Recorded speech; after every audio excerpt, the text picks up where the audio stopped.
Hello and welcome to the Free Cheese, episode 369. I'm your Joe Dix, joined by Matt Sellner. Hello. The Free Cheese is a weekly video game podcast about video games, brought to you once a week by thefreecheese.com. I almost said the Matt Sellner is a weekly video game podcast about video games, brought to you once a week by thefreecheese.com. Matt, we got a big show this week. TGS, that's right, Tokyo Game Show 2020 is happening as we speak. Well, I guess as you're listening, it is over. We got new studios, we got new studio acquisitions, we got hot new video games to talk about, we got some games ourselves we're going to be playing live on the podcast. But Matt, how are you this week? I am trying to figure out a way to market myself for $7.5 billion. Well, it starts with one thing. I don't know why. Yeah, okay, there you go. See, you're onto something, right? There's a marketable thing. Besides burning jalapenos in the kitchen earlier in the week, that was probably the highlight of the week. So much so that I texted you. I like what that a dumb idea. What a dumb idea that was. Never again. You do what you have to. Jalapenos at the grill pan. Smoke comes up. Eyes irritated. Nostrils sting. Everything. It was bad. Yeah, I've done that where like it like permeates the whole house, and you're just like, what's happening? Why does everything suck? Oh, right, I did that. But hey, it makes a good chili when you do that, you know? Not crock pot. Like if you do like a caramelized onion, right? Like that's a good base for some things. Mm-hmm. Try a caramelized habanero, right? Like that's the way to do it. It's probably not a good idea. That's what I was trying to do, I think, in the grill pan. That didn't pan out. Next time when I was pickle, I need jalapenos that are about to go bad.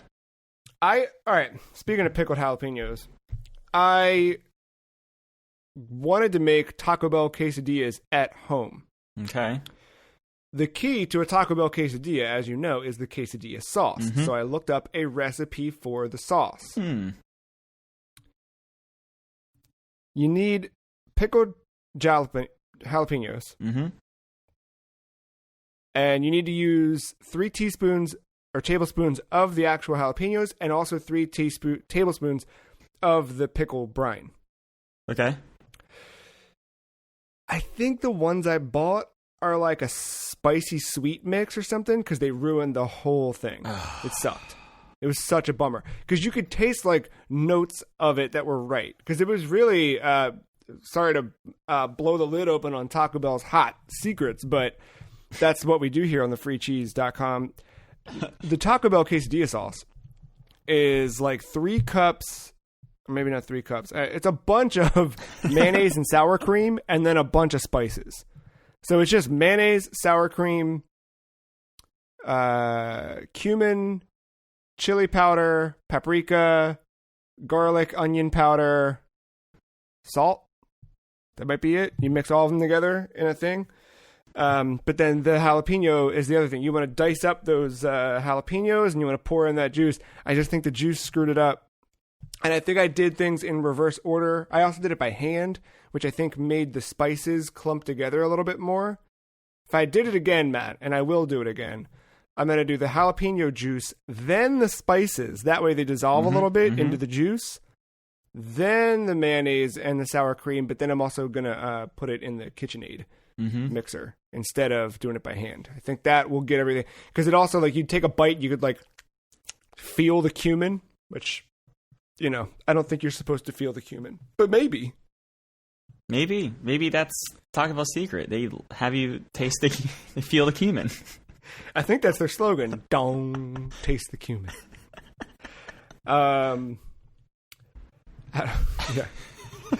Well, video games this week, Matt.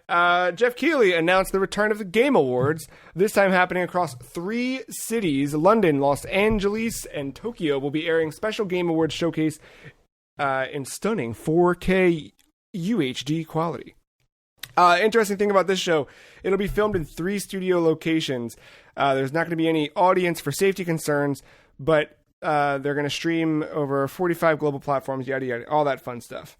And they'll also have live co-streamers to help keep things interesting. Jeff Keighley says in a press statement, in 2020, video games have connected and comforted us more than ever, and that makes the 2020 edition of the Game Awards our most important show ever. Our team is working hard to deliver an innovative and thoughtful program that celebrates excellence, previews the future, and amplifies important voices that are shaping the future of this medium.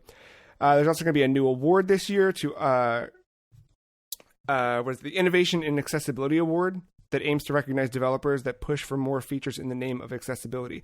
So, one, I think that is super cool. I think that a lot of companies have started to take accessibility into consideration in the last few years, and I think that the results of that are super impressive.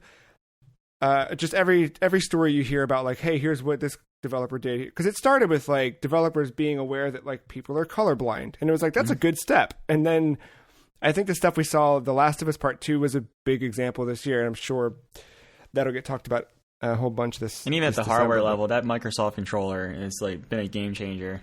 Yeah. And I think that was a big milestone in the stuff to push other developers and other hardware manufacturers forward. The other neat thing, so the fact that this is going to be filmed in studio at all three locations, I've been watching TGS since Thursday, and TGS has done a lot of that stuff where they actually have everybody in the same room. There's obviously no live show happening there, but the presenters themselves are all in the same room. They're just seated, if it's like 5 panelists or whatever, they're seated 1, 2, 3, 4, 5 in a straight line, but they have plexiglass in between each of them. Their seats are spaced far enough apart, all that kind of stuff. And it's worked. I think that like having the live presence of other human beings has helped that show at least to stay and feel vibrant and alive. We'll talk a little bit more about that later on, but yeah, I think this could work. I'm excited to see what they pull off. What are you looking forward to in the Game Awards this year? How they pull off like the multi-city thing. This is a big step for the Game Awards and Jeff Keighley. It also makes a lot of sense. Every year, the numbers grow and grow, and it's obviously become a big thing in the industry. So I want to see how this goes. And I'm like, at what point does this kind of turn into its own expo kind of thing? Where, this becomes a weekend-long thing full of panels. And I don't know how you want to do. I don't know if you want to start with the Game Awards, like on like Thursday night, Friday night, and then just have a weekend with booths. If you want to do that with some of the stuff that's been premiered, because you obviously get enough premieres. I mean, even last year, I missed it because I was at a football game, but the Xbox Series X was revealed, and I saw a lot of things on Twitter that night. Like, what the fuck? That was here. So yeah. So yeah, I'm kind of, I want to see where this step goes, because I think it's either intermediate step or I think it's an intermediate step towards a bigger thing. How do you feel about like looking back at this year? We obviously E3. Everything got canceled, right? Obviously, but how do you feel looking back at like the staggered approach to some of these announcements versus something like the Game Awards where it's just a shotgun blast, or previous E3s where it was a June shotgun blast? I don't know how you feel about it. Like this summer, it wasn't missing. I don't know, like the excitement. Like, yeah, you can get excited for one thing every week or every 2 weeks. I feel like something was announced or something was worth watching, whether it was a mini direct or in some cases like a Night City wire for Cyberpunk. It seemed like there was always something to watch. That's fine, the content's there, but there's something about the shotgun blast and the excitement and the angst, and like we had a couple times where we could have pulled off our predictions and stuff like that. I mean, we knew some stuff in advance, like the PlayStation Showcase, but it was never enough hype to kind of let your imagination go wild and to do our stupid predictions where we think everything in the world is going to come this E3 and it never does. Right. But yeah, I totally agree. I feel like this year was absolutely, it wasn't empty, but it was very That was anything subtle. but empty. It just lacked substance, I feel like. There was never one big pop. And I feel like what I'd like to do is, or maybe I'm sure it's some hot young Vimeo VTuber is out there doing this right now, but I would like to recut all of Sony's events from the summer and put you know what I mean? Like, if we saw that first PS5 showcase that had Miles Morales first announced and Horizon 2 and all that stuff, and you also had Final Fantasy 16, Demon's Soul gameplay, like, I think if you cut all of that stuff together, you could make for one interesting showcase. And I think the same thing for Xbox. Like, if you cut together that third-party thing with their first party, you could even cut in that interview with the head of the PR, I think, for Sony, when he said that you would have plenty of notice before pre-orders for PS5 too. You know, that'd be a good right. Well, speaking of Sony PR, another statement from Sony came out this week. I'm just going to read this in full. Or Matt, do you want to read it? Nah, you can keep reading. That's fine. All right.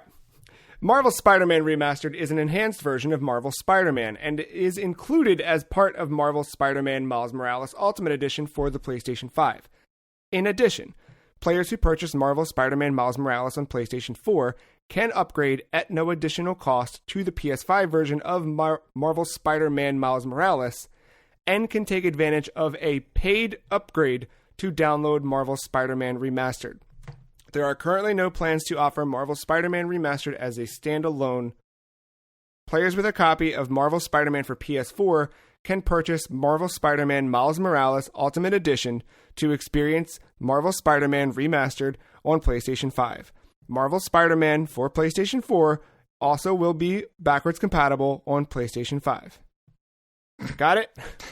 Yeah, so this was, I said the exact opposite of this last week. I don't know if I think I got a gotcha Twitter. I don't think that you were wrong, though. Like, you weren't the only person who was led to believe by PlayStation that you were going to get that version for free. And they had to put it out midweek this week when Kotaku reached out and said, wait, is it or is it not? And they were like, here it is. So, how many times can you say Marvel Spider-Man in a press statement? Marvel Spider-Man Miles Morales Ultimate Edition, Marvel Spider-Man Miles Morales, Marvel Spider-Man PlayStation 4 Miles Morales, Marvel Spider-Man PlayStation 5, Marvel Spider-Man Miles Morales Ultimate Edition. What a mess, dude. I don't know. I don't know either. Fine. That'll be a good game. Oh yeah, very excited for that game. On the other side of the fence, Matt, the new Xbox Store is finally live. We spoke a few weeks ago about that new Xbox Store rolling out to insiders and that eventually all Xbox users would receive it this fall. And it's here with the hot new UI that's kind of influenced by the recent Xbox One dashboard. Different features kind of embedded into each game page to encourage discovery of other things. Did you try it yet? Have you poked through? Have you felt the speed? I have not poked through. I poked through more so the Game Pass library a couple nights ago, but I think that was before this update went live. So I have not experienced the speed, the hot speed on the Xbox One game store. I might need a fresh reboot because I don't think I experienced the hot speed. Okay, good. Either. It was a little buggy. It's definitely faster than it used to be, but it is certainly not press a button and that button moves a cursor on the screen. It is press a button, the cursor moves on the screen. You know what I mean? There is a definite pause that was happening. But I did I will say the pages themselves loaded very quickly, and it is piping in a lot of data very quickly. And I like the way that it strings things together in terms of content. It did not seem to recognize that I already owned Tony Hawk's Pro Skater. Okay. So that was kind of weird.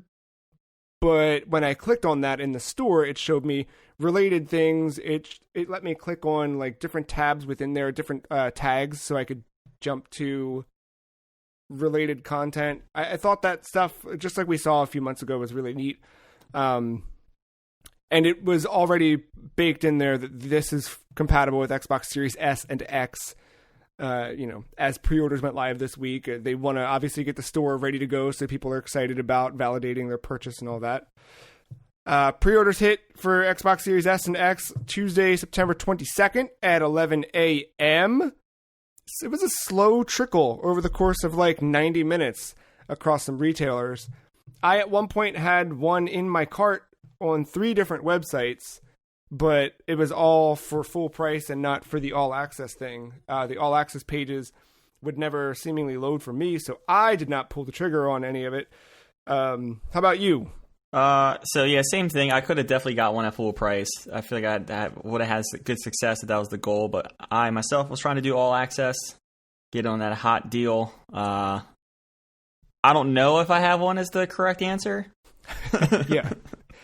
I had some weird, so I managed to get through, this is through GameStop. I managed to get through the Xbox All Access credit check through Sentinels 1. Got through, got approved, but then at the end, there was no Xbox to be bought, so I had my credit run for absolutely no reason, which, not the end of the world. It's not like I'm trying to buy a house tomorrow, so not the end of the world, but still kind of annoying. But then, maybe, possibly a good guy at GameStop reached out to me via email, recognizing that, and I won't have one launch day, but they seem to be trying to reserve one for me if one becomes available because they knew I went through the credit check. So I might have more details on that next week. Maybe. I think that's cool that is at least recognized and that it's not just like, well, you ran it and we were sold out. So yeah, you're a nerd. Like I said, not the end of the world for me, but I know that is a credit check because you're essentially pulling a loan from Sentinels 1. So if you that could impact someone. Yeah, I mean, if you were doing that and trying to buy something, like anything else this year, like that's multiple hits on your credit. So yeah, I think I got one, but at least I didn't mistakenly order an Xbox One X. Yeah, I was gonna say, you sure it was that? The Xbox One X also reported sales increase by 747%. Do you think that was out of confusion or desperation? Confusion. Like, do you think it was 747%? That's confusion. Yeah, a little bit. If maybe not every single one. Yeah, but most of that. Yeah. That's a bummer. I hope people are happy with them if they didn't cancel their purchase of the Xbox One X. Yeah, it's just like, the only difference is Series and One. So if you type in Xbox X, you're game over. Yeah, it's a tough one. It's like, did the Xbox One X drop in price either at this point yet? I thought, call me crazy, I thought the Xbox One X was no longer for sale. Ooh. So I think that what was being sold was only third parties. I might be wrong, but I thought that a little while ago they had stopped selling the One X, or they stopped selling something. Maybe it was the One S that dropped. But that was my understanding. Yeah, no, all Xbox consoles on Microsoft's website has the Series X, the Series S, and the Xbox One S. You're correct. So yeah, I think it was just on Amazon then. Which is nuts. But yeah, I think that was the only Xbox news this week, right? Pre-orders, the new store hit. That was kind of the week in Xbox. Sorry, I was already there. I was just seeing if there was an Xbox One X or Series X available. There's probably about 7.5 billion other things in the world that are going on right now. Well, Matt, tell me, what else happened this week in the world of Xbox? Oh, man. Mr. Todd Howard is now Phil Spencer's bitch. That is on the press release here, isn't it? Yeah. So, Monday, September 21st, Microsoft entered into an agreement to acquire ZeniMax Media, and it was announced around 9 a.m. The acquisition includes all properties and studios within ZeniMax Media, bringing 2,300 people from, here's the list, Bethesda Softworks, Bethesda Game Studios, id Software, ZeniMax Online Studios, Arcane, Machine Games, Tango Gameworks, Alpha Dog, and Roundhouse Studios. We've learned that all games from ZeniMax Media will launch on Game Pass same day like other first-party games. The idea moving forward is that the games on a case-by-case basis will remain exclusive to Xbox. So I guess not unlike your Minecraft and things like that are going to be multi-platform. It's yet to be seen. I'm sure that things like Elder Scrolls Online will continue to be supported on multi-platforms, existing things, but I wonder what this does mean for some of those big Bethesda games that people were looking forward to. Yeah, like think what Elder Scrolls 6, right? That's probably the next big one from Bethesda Game Studios themselves. That and Starfield. Yeah, and I wonder, like, what makes more money? Selling it 1,000 times like they did with Skyrim, or converting a bunch of people to join Game Pass so that they can play Elder Scrolls 6? What's the... You maybe double dip, right? Maybe you do the console exclusivity thing for a year with your own stuff and then put it out, full price the following year, kind of like what ended up happening with Tomb Raider that year. It went up against Fallout 4. Yeah, that's true. There is such a power to having all that stuff out in Game Pass day one that you should not take away that power. You got to keep it exclusive, if not permanently, at least for some point. Because I'm gonna have it by the time Elder Scrolls 6 or Starfield or whatever comes out, right? But think Fallout 5 or whenever. Let's keep the Elder Scrolls 6. I don't care about it, but a lot of people do. If that was to come out and all you have was a PlayStation 5, or you're still in current gen, then you have to make the jump. That's a huge get for Xbox. You can't. Yeah. You start to think about it. It's bizarre. You always thinking about Bethesda and you think of Fallout, you think of Elder Scrolls, but then you listed all the studios they got, and then you start thinking of all their properties. And Microsoft now owns Doom, Wolfenstein, Quake. Prey. Can we bring back Quake? Prey, a personal favorite of mine now. Yeah. Dishonored. It just keeps going. It just keeps going down. And it seems like, I think Microsoft, we're still early in, those acquisition payoff, the games coming out post acquisition of a lot of these companies. But it seems like what Microsoft has done from those developers' conversations, and maybe it is Bill Gates standing behind him with a gun saying, say this or I'll shoot. But it seems like from the developers that Microsoft has been a fantastic partner rather than an owner. They've given them a lot more resources to do the things that they've always dreamed of doing without, It seems like a far cry from the Bungie days where Bungie was so you heard internal reports of just strife between Bungie and Microsoft as a head company. This seems like it's still very much hands off, letting the companies be the companies. And I don't think there's going to be any difference for ZeniMax other than, now you have all of these other members of this big extended family to share resources, to share whatever with. I think that's cool. Todd Howard provided a personal anecdote about joining Microsoft. Did not know this, but a little fun fact he wrote up in his blog is that he won a Lifetime Achievement Award and made a joke on stage about how many points the achievement was worth. And then later on, Microsoft reached out to him. They gave him a disc with a game that they developed. And when he popped it into his Xbox, it popped an achievement named after him for 1,000 gamer points. Just a fun little thing. And he made a cute little soliloquy or whatever about his lifetime and whatever. Joining Xbox is going to be good. But also about how Bethesda had already had a long-running relationship with Microsoft, et cetera, et cetera. Pete Hines kind of offered a secondary post to reassure fans regarding the acquisition. His was more kind of name-droppy in a way. It was the generic, hey, everything's going to be fine. And then he was doing that thing where it's but what about Deathloop? But what about Starfield or Starlink? Starfield. He's we're coming. All that's coming in the weeks and months and years ahead, and about all that fun stuff. Yeah, I did. I mean, this is definitely industry shaking. I think people are overreacting to what Microsoft said about them considering buying future.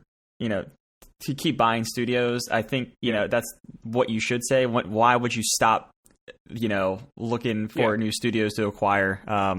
They just spent $7.5 billion on this. I don't think they're in a rush to go pick up someone else. I don't think PlayStation needs to.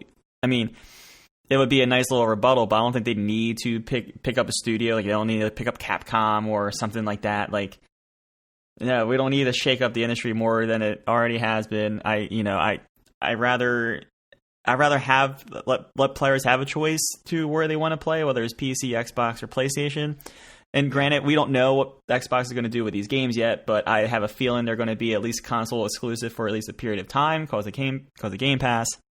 But yeah, like this is a huge get, but I don't think any company needs to overreact due to this get. Not yet, at least. No, I honestly, dude, I watched that Console Wars documentary this week, and seeing that stuff, it was so divided between the two, between Sega and Nintendo back in the 90s. But you saw how, at the end of it, the thing, and the documentary, just side note, I think it was good. I think having read the book, you already know all these details, so now you just kind of get to put more faces to them and hear those stories firsthand. But it was short, it was quick. I think I would have rathered something like that High Score documentary on Netflix. I've been watching some of that, by the way. Yeah, like a longer, stretched out kind of deep dive into stuff. But either way, it was a fun little thing. But watching that and then seeing at the end how like Steve Race left and joined PlayStation, and then like all that stuff, and how quickly Sega rose up and then fell back down because of a number of reasons, right? I mean, mismanagement from the top, but also new competition and whatever. And I think about that in the context of today, and I really don't think that we have console wars anymore. I know that there's this like, it's either bots or just kids with like a bad sense of self-esteem or something that very much vocally want you to believe there's a console war. There really isn't. It's just a bunch of kids validating what things they spend their money on, which is fine. You should be proud of what you spend your money on, but there's no, I don't know, like these consoles, I think especially this coming generation, we're going to see a big divide between the two. Obviously, like streaming is now the new thing, right? Like, yeah. Amazon. There's just more of that stuff. Right. Amazon joins its thing. They announced this week their Luna. Yeah. Stadia is still a thing out there. PlayStation Now isn't where it needs to be, but I bet that's the next. Like, I think once we get through PS5 launch and we get, maybe they start to talk about VR, but I really think PlayStation's going to come back with Now and start putting that on other devices when they have it in a space where they can. And then you have xCloud or whatever that is now. Whatever the cloud gaming, they got it. They need a new namer inside. Let's call it Xbox One X Cloud. Yeah, I like that. I think it's a good one. Actually, one cloud could work like a OneDrive. You know what I mean? Like they. Oh yeah, there you go. But I think that's where the fight is now. If there is a fight, it's for that space. But even that, it's like, I don't see it as a head-to-head. I think there's so much splintered competition, and I think that where we're going to see Microsoft go after things is more like they want you to get into that environment, and they don't care where you play. I think they will put things out on PlayStation 5. They want you to be on their... They want you to have Game Pass. They want you to be paying them $15 a month, or I guess with all access, $25 or $35 a month for the next couple of years. Like, I don't even think they care about that. As long as they have your Game Pass money, because you can play on your phone if you want to. If you have an That's Android, true. Yeah. Or you get a little tablet. Like, they don't care as long as they get that $15. Go for it. Yeah, it definitely seems like Xbox is just trying to sell you a box that will better implement their services. That's what it feels like. Phil Spencer always said was like, if you buy the Xbox Series X, it's going to be the best place to play games locally. But we've also got this option, and we've got this option, and we've got this option. So, I think that's where we're at. I think PlayStation's going to continue to make solid, first-party big action games. I don't see Sony entering the ring in that kind of way. In the crazy acquisition stuff, like that's. I just don't think Sony needs to hit the panic button yet. I don't think they need to worry right now. Yeah. I think losing Elder Scrolls 6 maybe potentially, right, or Starfield, right? Yeah. Could be a big deal, but like, they like Sony's been doing these like the second party exclusive stuff for a while now, right? Or like third party exclusive stuff, not second party. Like Final Fantasy 16. That's a huge one, right? Yeah. That's the, Japanese version of what Bethesda's doing. Yeah. I know there's another Final Fantasy, but 7 Remake still hasn't seen the light of day on PC or Xbox. You have new Xbox exclusives on the PlayStation, Deathloop and sure. What's the other one? There was 2, Deathloop, Ghostwire Tokyo. Yeah. So PlayStation's doing these dealings too. They're just not acquiring a huge, massive ZeniMax studios. Yeah, the fun thing is, like, I remember when Doom was delayed and there was some scuttlebutt that Sony was in talks to buy ZeniMax. And that was why Doom got delayed, because they were trying to iron out deals and yada, yada, yada. And then it turns out that it was Xbox this whole time. And then this week, the big thing that was starting to swirl as TGS was about to begin was that Xbox was going to double shotgun blast and announce they bought Sega. Just like, no, I just don't. No. I'm not thinking it was Xbox this entire time. I bet you ZeniMax was looking to sell, unlike Time Warner and AT&T earlier this year. Yeah, and they were shopping. Sony, very much. I'm sure they were dealing, but Sony didn't want to pony up the money. Xbox did, which I will say this: like, I can't say that Sony has the exclusives anymore. Like, at least not the studio count and the studio pedigree. Like, in that regard, I think they're on even playing terms at this point. Now it's just Xbox doesn't get the properties that like Sony has, like where Sony can point at a couple mascots right now and be like, "That's us." Xbox still can't really do that besides Gears and Halo, and I don't think they want Gears to really be their main mascot, even though I think that's an okay franchise.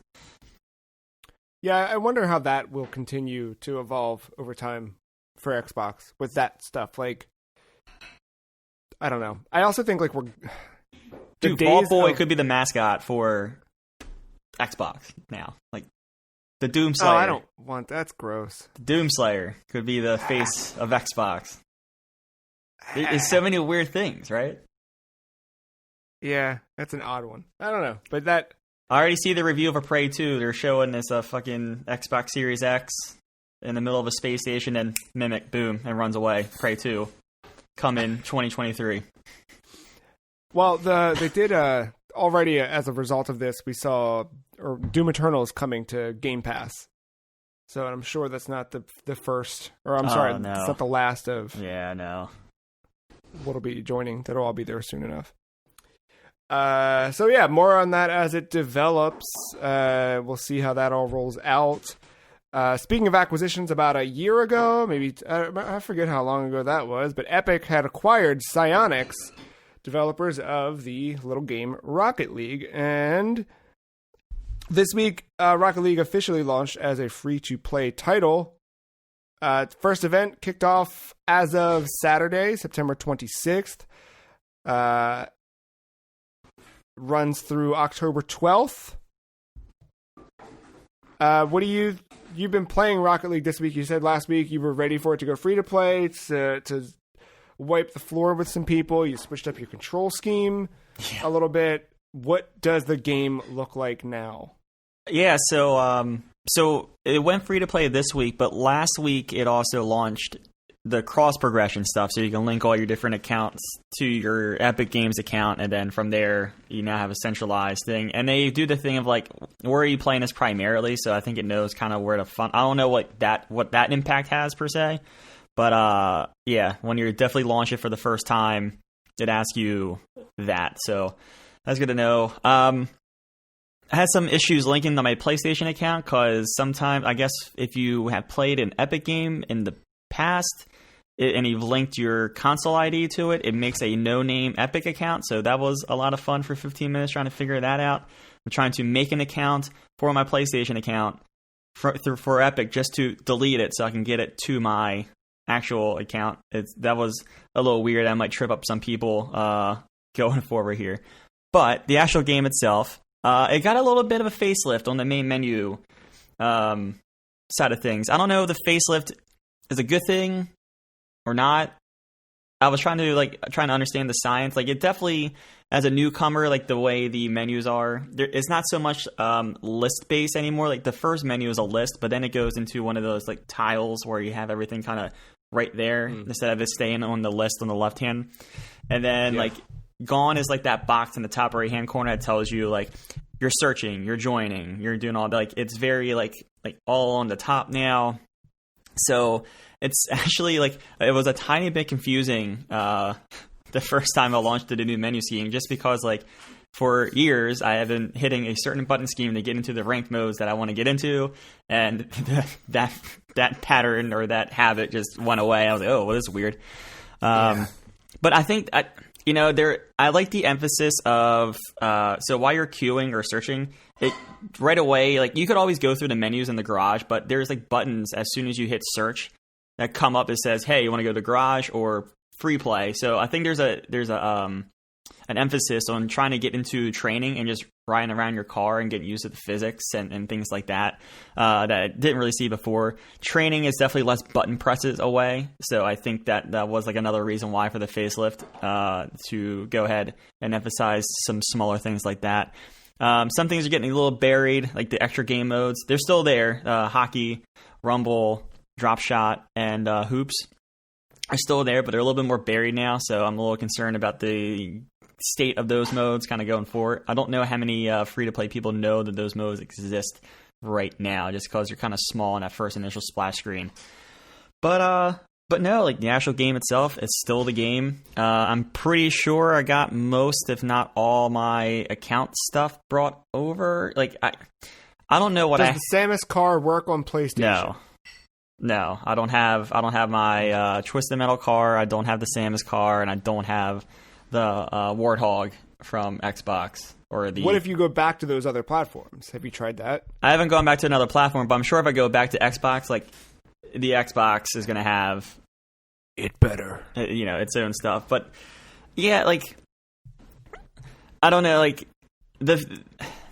I haven't like dived into the new menus yet, so it seems a little confusing. Like, they switched the blueprint thing to get away from the loot crate, so that way, like, if you acquired a blueprint, you would still have to unlock, you pay for a key for it, but at least you would know what you're getting. That was their way around a loot crate.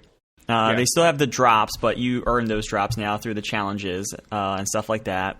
But so, challenges are new to this update? So they are touting it as new. Like, definitely when you read the press release, they make it seem like a new thing. But it's a very familiar system if you've owned a Rocket Pass in the past. They've added season-long goals. That's kind of new, and it seems like that's going to be done in stages. And they're definitely all very doable. It's kind of one of those things, right, where you buy a battle pass and you expect to kind of play that game for a length of time during that term of the pass. Like, yes, you're gonna have to put some hours into getting the season long stuff and ranking up your tiers to finish it at 70 or whatever. But like, I don't think it's anything not doable. Like I said, I'm only on the first stage of that stuff. So I'm curious to see what Stage 2, Stage 3, Stage 4 looks like. I don't even think that's been unlocked yet. I think that's going to be one of those things they roll out as the season goes along here.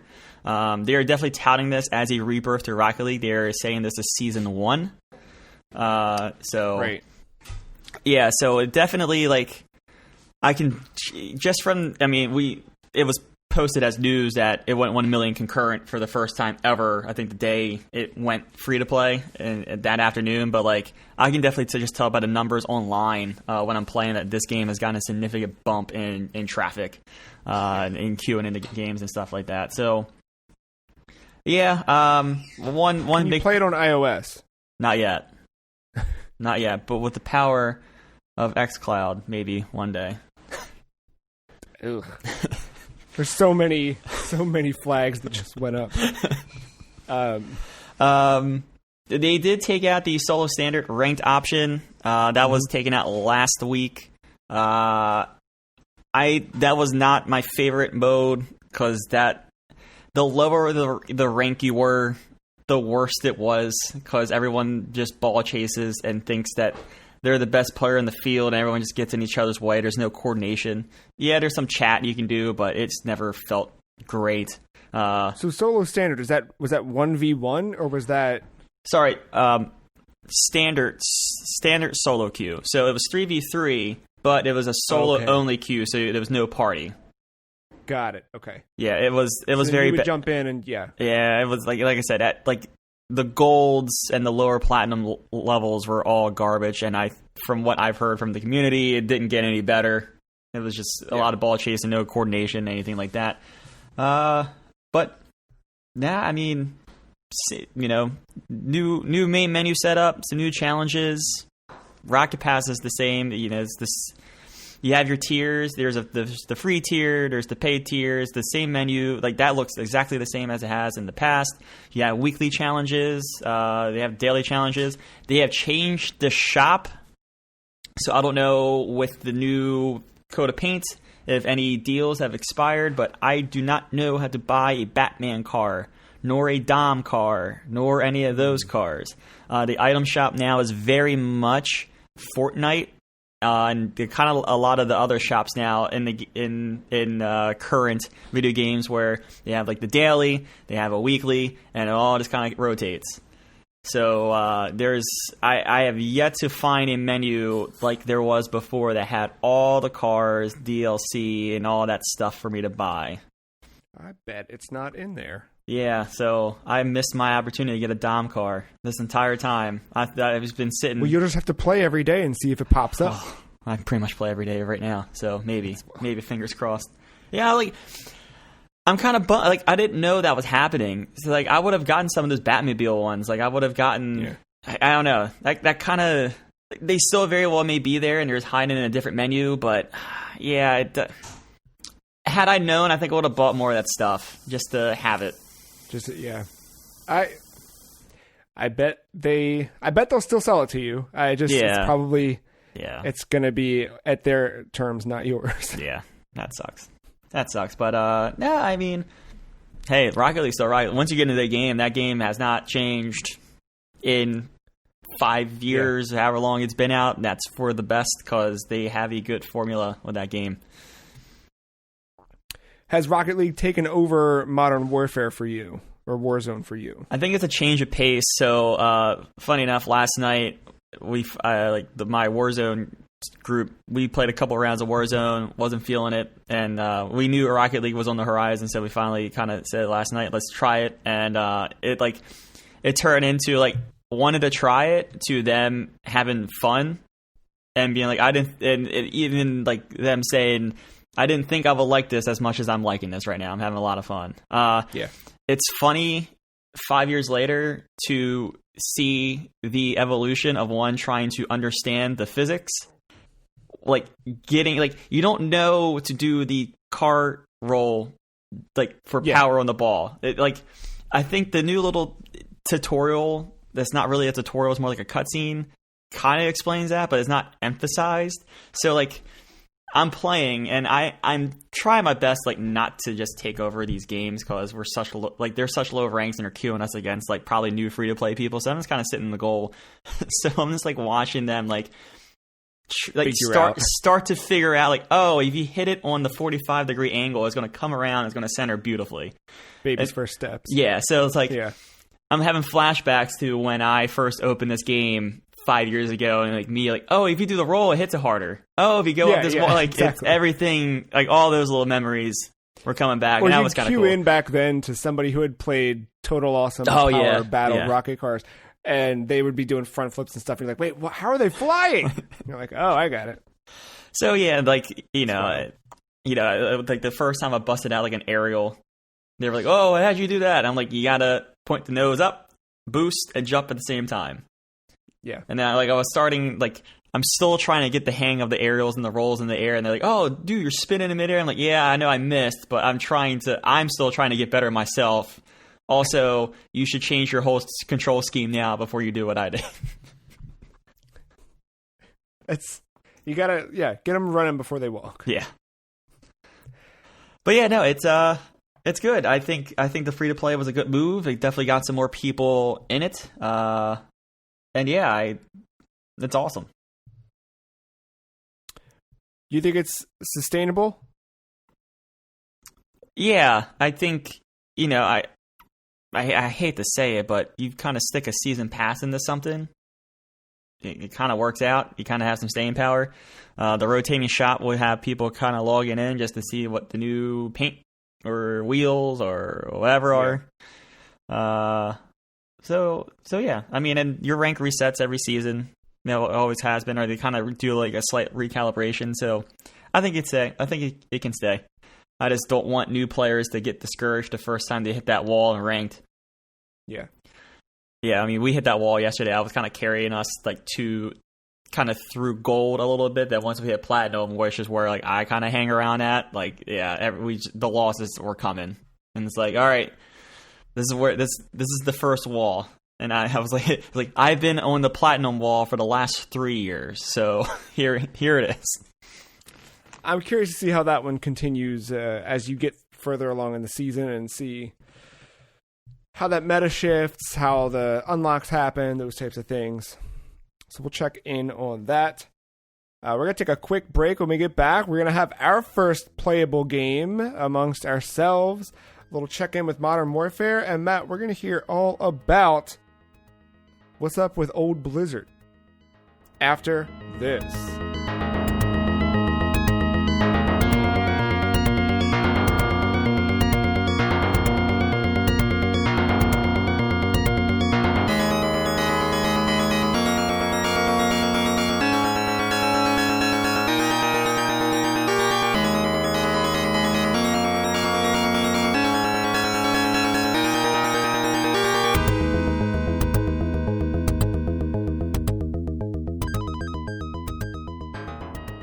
Matt, I've crossed the halfway point, at least in chapter count, of Xenoblade Chronicles Definitive Edition. I've reached 30 hours in the game. There has been... last week I lamented I needed a method of travel. There's not that. But the story finally spun the big reveal. The big twist has happened. I'm not going to spoil anything, but let's just say I was right. Yes.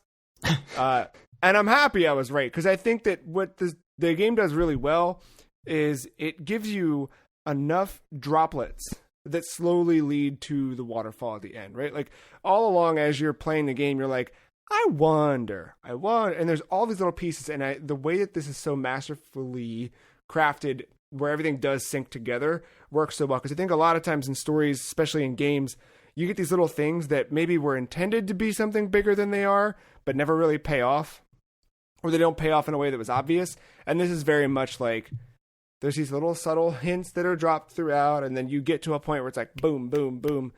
Everything kind of works together. And by now I've learned a lot more about the world. You learned a lot more about the enemy you're fighting. You learn a lot more about the characters you're playing as and their history and their background. And it's still a super intriguing game. The one thing that I think is really helpful, because I have played some of this just before bed to the point where I'm starting to get sleepy as I'm fighting and stuff. They have a button that's just called the story button, and you click ZR and it pops up with a little tiny overlay that's like, here's what's happening. And you just read a little blurb of text, and that's helpful. I still feel like I'm doing something wrong during combat. Like, I'm not the best at this combat. I feel like there's times where I'm good at it. There's battles where I feel better about it than others. Just still, but we have gotten to a point where the game is requiring you to go use other party members. In some cases, there have been fights where Shulk he does 0 damage to some of the fights.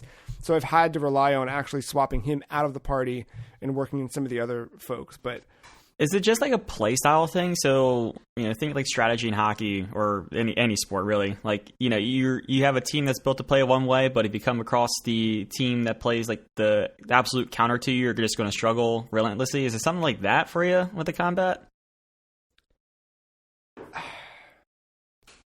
It's probably that. I think, yes, that's probably along the right lines. Like, there are definitely the fights I'm having trouble with are usually fights where there's maybe a level difference.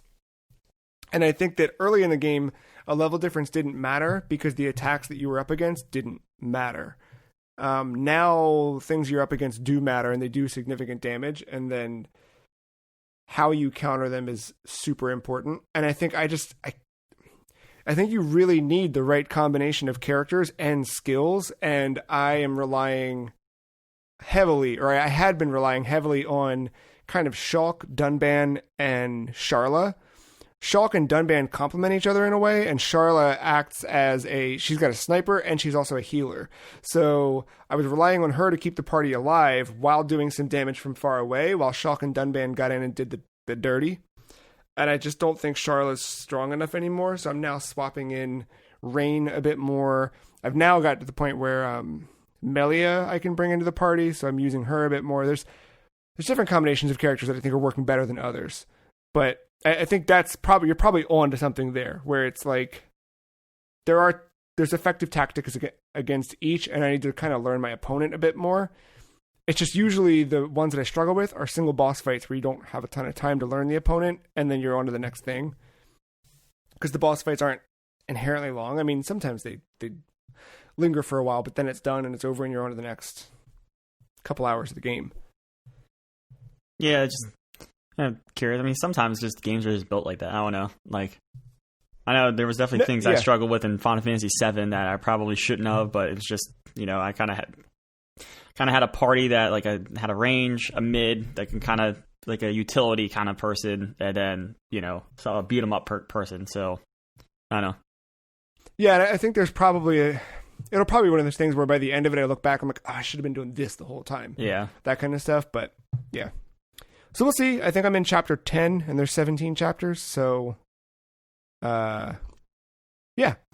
You sure they're not going to do some Death Stranding on you? Or like they might. They certainly might, because I've heard anecdotally this game hits about 100 hours if you put time into it, and I'm at 30. So the fact that I'm chapter 10 and 30, something doesn't add. No, I meant just full on like delivering packages from town to town.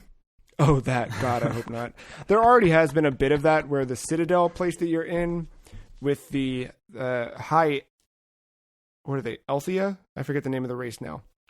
Telethia?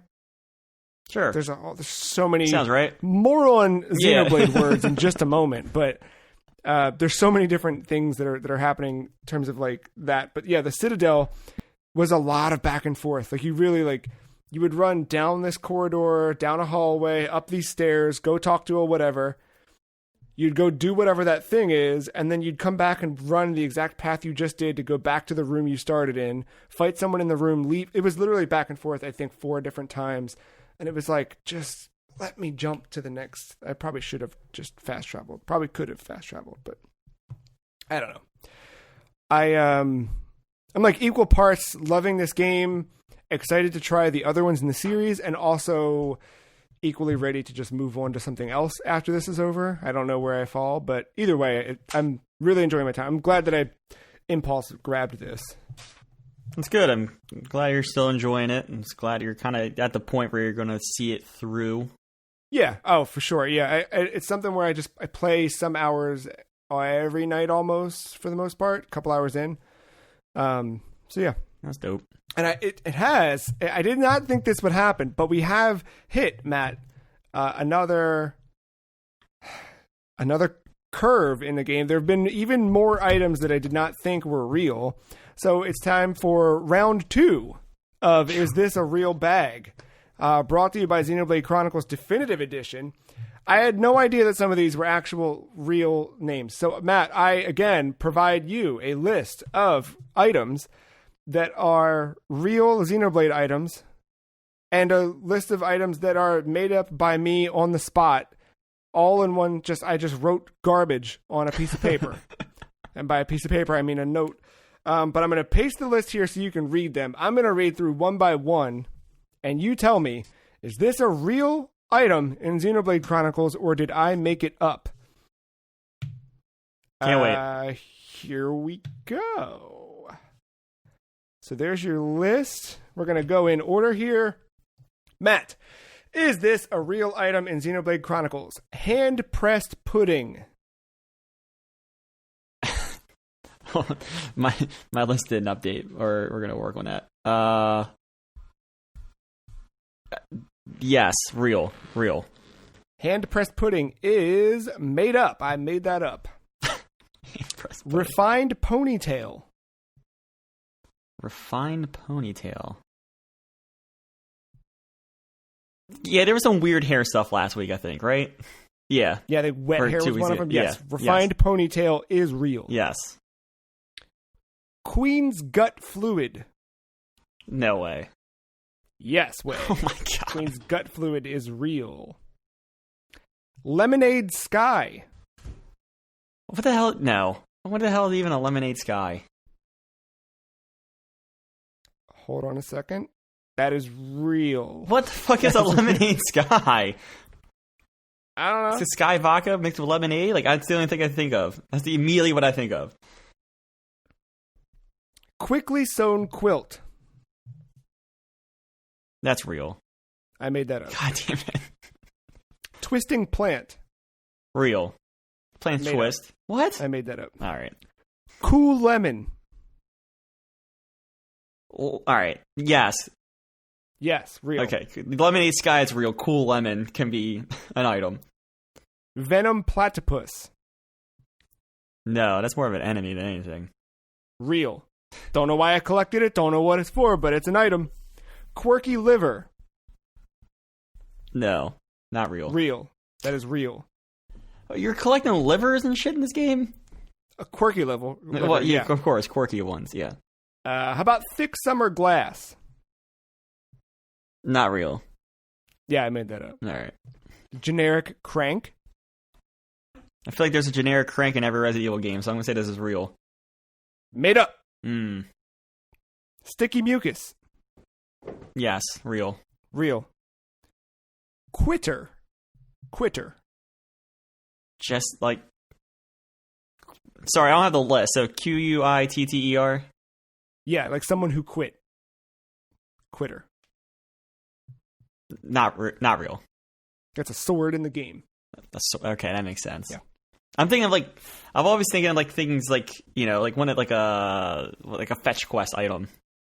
Yeah. Okay. I think that might be the only one so far that I grabbed that was Okay, fair enough. a weapon. But yeah, I just thought the name was... Yeah, weird. Yeah. Fallen bone. Balling bone? Fallen. Falling bone. Fallen. It had I have fallen. Yeah, fallen bone. That seems too generic for this game at this point. I think that's where I'm at. Not real. Not real. Made it up. You're catching on, Matt. You're catching on. How about a blue ladybird? A blue ladybird? Blue ladybird. I didn't know there could be a blue one. Does Hank Hill have a blue dog in this game? He might. That's got to be real. I want it to be real. It is real. Blue ladybird is a real item. Might be a flower? I don't remember. How about a carved arm? No, not real. Yeah, I made that one up. All right. Rejected soup.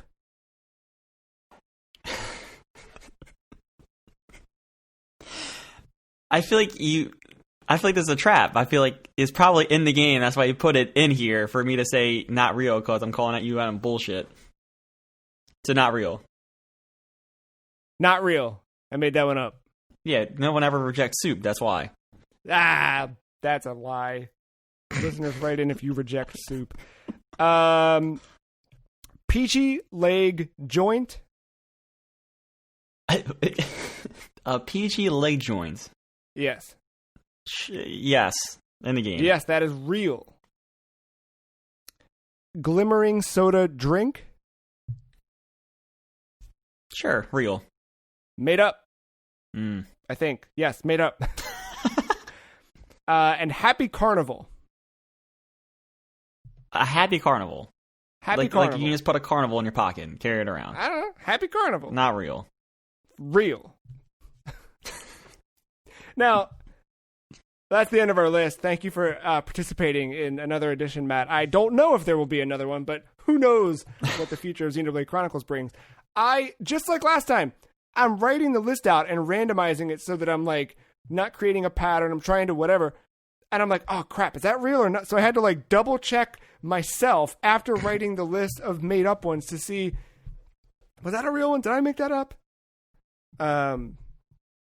Boy. And even now, just reading it, I have my list side by side so I can make sure that I'm not lying to you. And even as I'm looking at it, I'm like, no, wait, I think that was fake. But according to my list that I made the other night, that's where we're at. Oh my gosh.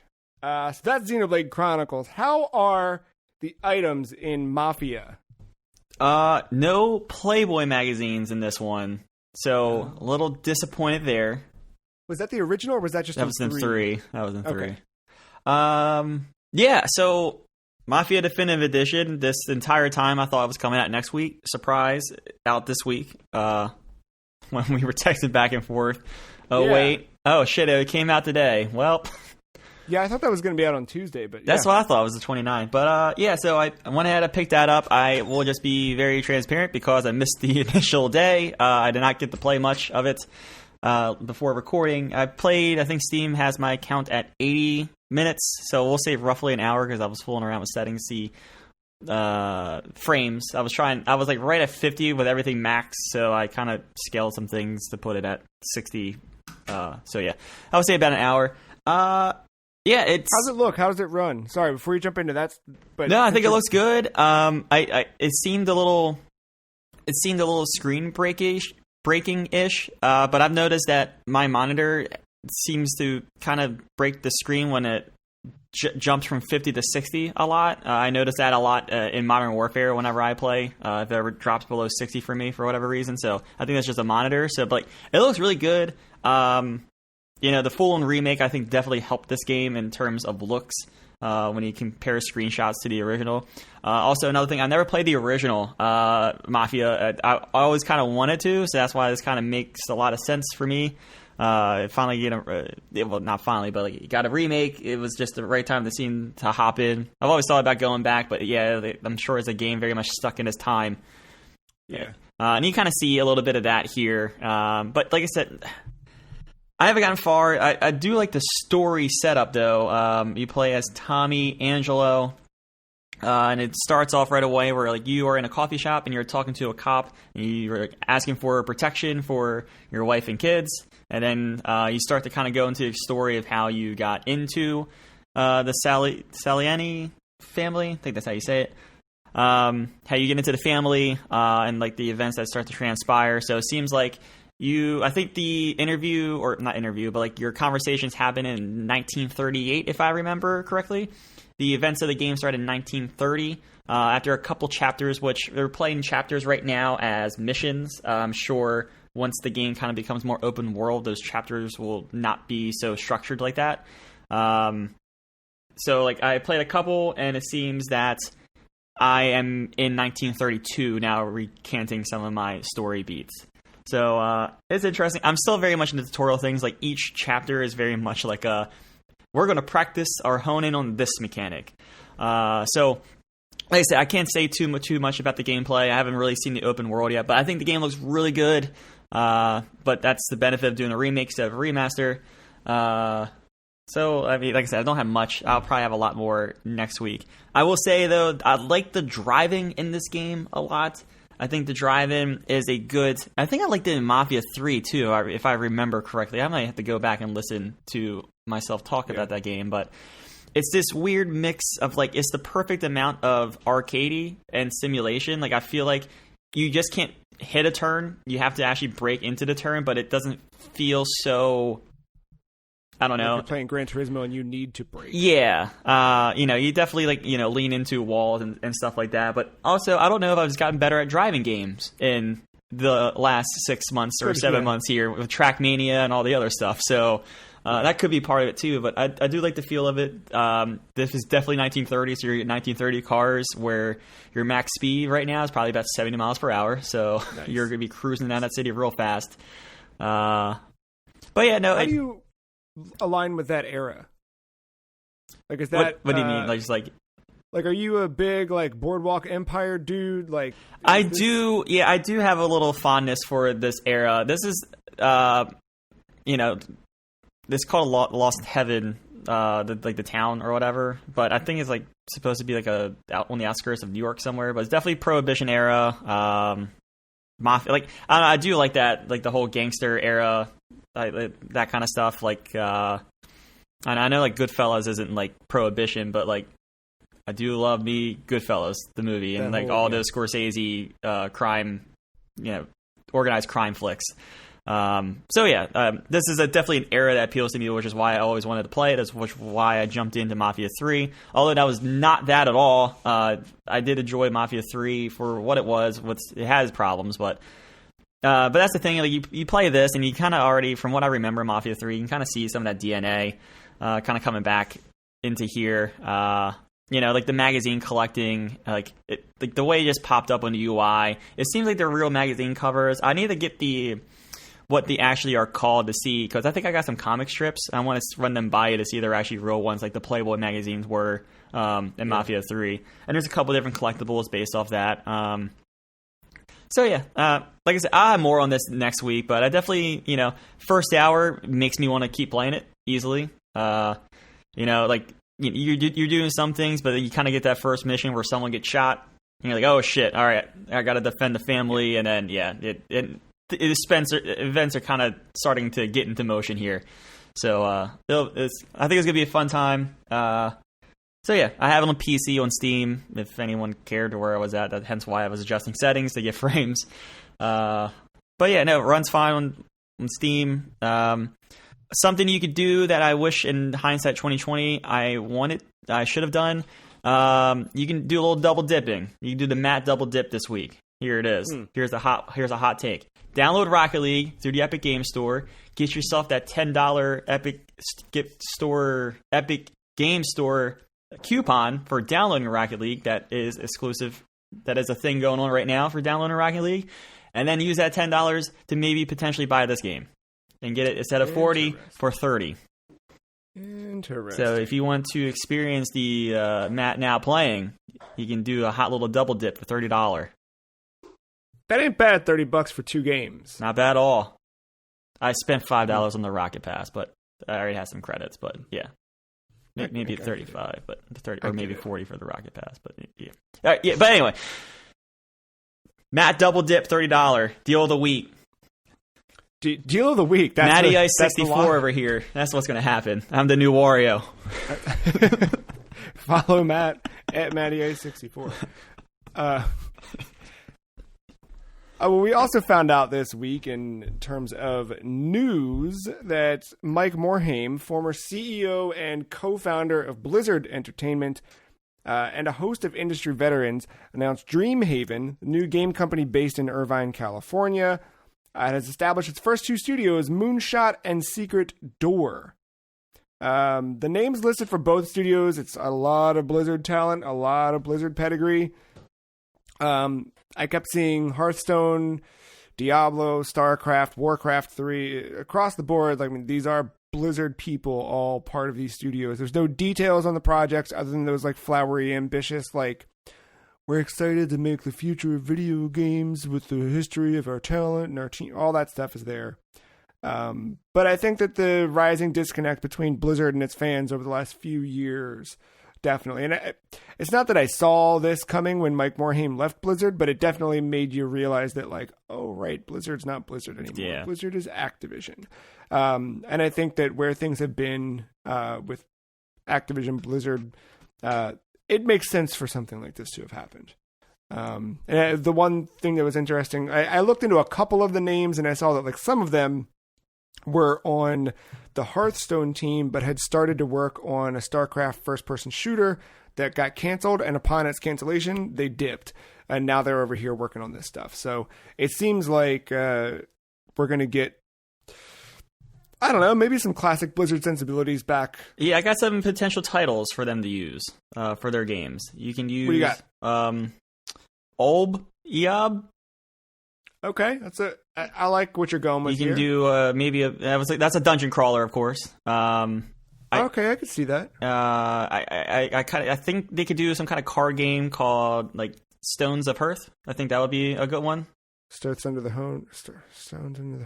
I think there's some potential. There's a working title, of course, but sure. They can do one of those real-time strategy games like the popular Halo Wars franchise, like one of those. Okay, yeah. I think they could do a space one and call it Spacecraft. Spacecraft. Oh yeah, like you're flying a ship. Yeah. That makes sense. I feel like there's a lot of potential here, and I feel like I could really help them with their names and some different things. If not you, then the people who make item names in Xenoblade Chronicles. But someone is out there to help. Do you think that they will stick to something more familiar, or do you think that we start to see new approaches to video games? It's interesting that they came out and they made Dreamhaven kind of like a publisher almost, and then they put in 2 studios underneath. So I think they want to grow. I have a strong feeling that like the first game is going to be maybe like a Diablo type thing, or like a Warcraft. Is that the one that fans have been wanting the most? Is like, what's the franchise in Blizzard that people have been clamoring for that they've been unable to get under the current regime? Is it Diablo? I don't know. Is StarCraft, like, is that ship sailed? I just feel like I haven't heard anything from StarCraft. It still happens. Like, there's still esports tournaments and stuff, but it's definitely not where it was. Like, it was at a point where it was, the esport. But then you have stuff like, I mean, I could see them doing an RTS, like, because they have 2 popular RTSs under their name, right? Yeah. Warcraft and StarCraft. Yeah. So, like, I can see them going to RTS, or maybe making like a dungeon crawler Diablo type of thing. I feel like that's getting more as a crowded space to enter. So maybe the RTS route is a more maybe financial and smarter way to penetrate the market there. But I don't know. I feel like you use the one studio to like kind of do something you're familiar with because you can say from the former Blizzard people comes. So you definitely do that. And I think the second studio is going to be the one where they might try something new. Interesting. When does Microsoft buy them? When they become valued at $8.5 billion. Okay, all right. So 2022. Well, more on that later as we see more out of that studio. Hopefully we see something sooner than later. Yeah, that'd be cool. Would be a fun surprise. But until then, if you are wondering what Activision is up to, Modern Warfare Season 6 starts tomorrow, September 29th. That's, of course, if you're listening to this today on the 28th. Matt, tell me all about Season 6. So, there's a little teaser trailer out there, but a lot of the details still under wraps. Yeah, a lot of the details are still under wraps, but there's a lot of things going on in the background with the intel you're getting from Warzone, like those intel drops that you can do. And then the actual like teaser trailer itself actually has a lot in it if you start kind of looking around. So one, that trailer definitely shows Nikolai and Farah as operators in Season 6. They seem to be coming to that. But in one of the, like, at some point during the cutscene, I don't know the name of the guns that you saw, but there's definitely new models of guns that you could see, like, on soldiers and that they were carrying. So, of course... Do they look Cold War-esque? No. They don't look Cold War-esque. But that kind of leads me to the point. Everything seems to be kind of shaping up to there's a nuke somewhere in Verdansk. Specifically, it is in the dam, and the story intel that you can collect. I don't do it, but I follow along I play along with some YouTubers trying to get the gist. It seems like that nuke has been powered, and there might be a launch imminent. Okay. So the end of the Modern Warfare Warzone might end with a nuke going off in Verdansk, and then kind of maybe going into a Cold War type thing. You think they're going to live out the ultimate Hideo Kojima dream, and when the nuke goes off, your game stops working? I don't think Activision has the balls to do that. Could you imagine? Come on, you cowards. Do it. Activision, that's a lot of money you're killing. Kill it. That's a lot of money. Make them all buy Black Ops. I would, because you know what? I would be for it. Everybody would complain, but they would buy the game anyway. I would be all for it. I mean, I'm buying Black Ops anyway. Kill it. Nuke the game. Nuke the game. I would be so happy. Because that is an event. That's how you top stuff like Fortnite, Matt. I'm telling you. If you nuke the game, that's a story. That's a headline. Well, Fortnite already did that. That's how they launched season whatever this fucking call now. Fortnite like they pay for. I'm like, make it so you can't play that game. It's dead. Piss everybody off. Oh man, do it. That's cool. That's cool. I'm not in control of it. I'm just a player, man. Don't yell at me. Nuke the game. I'm so into that. If they don't do that, I'm going to be disappointed, and you should too. Don't buy Black Ops if they don't nuke this game. Oh my God. Render that executable useless. That's how you change storytelling in modern games, Matt. Look, remember way back about a year ago when that game first launched, and I talked about how I could not sign on the first 24 hours because it is a live game. They very well can fucking do it. Do it. Don't be afraid. And then be bold. let's fucking, because you have to hit permissions and sign EULAs and privacy and all that stuff. What if you nuke the game and then you fucking take the whole hard drive out with you? You already have enough of it. Just take the whole fucking hard drive with it. That's. And then if you take, this is me on PC, I can just replace the hard drive. But if you're on console, PS4. Out. Xbox you got no One. More PT. Yeah, meanwhile, Bobby Kotick presses the button on the wall, shoots down under the tube beneath his desk like Batman and Batman Forever, down into his secret Bobby Kotick cave, takes a bath in some diamonds, nuke the game. I'm telling you, dude.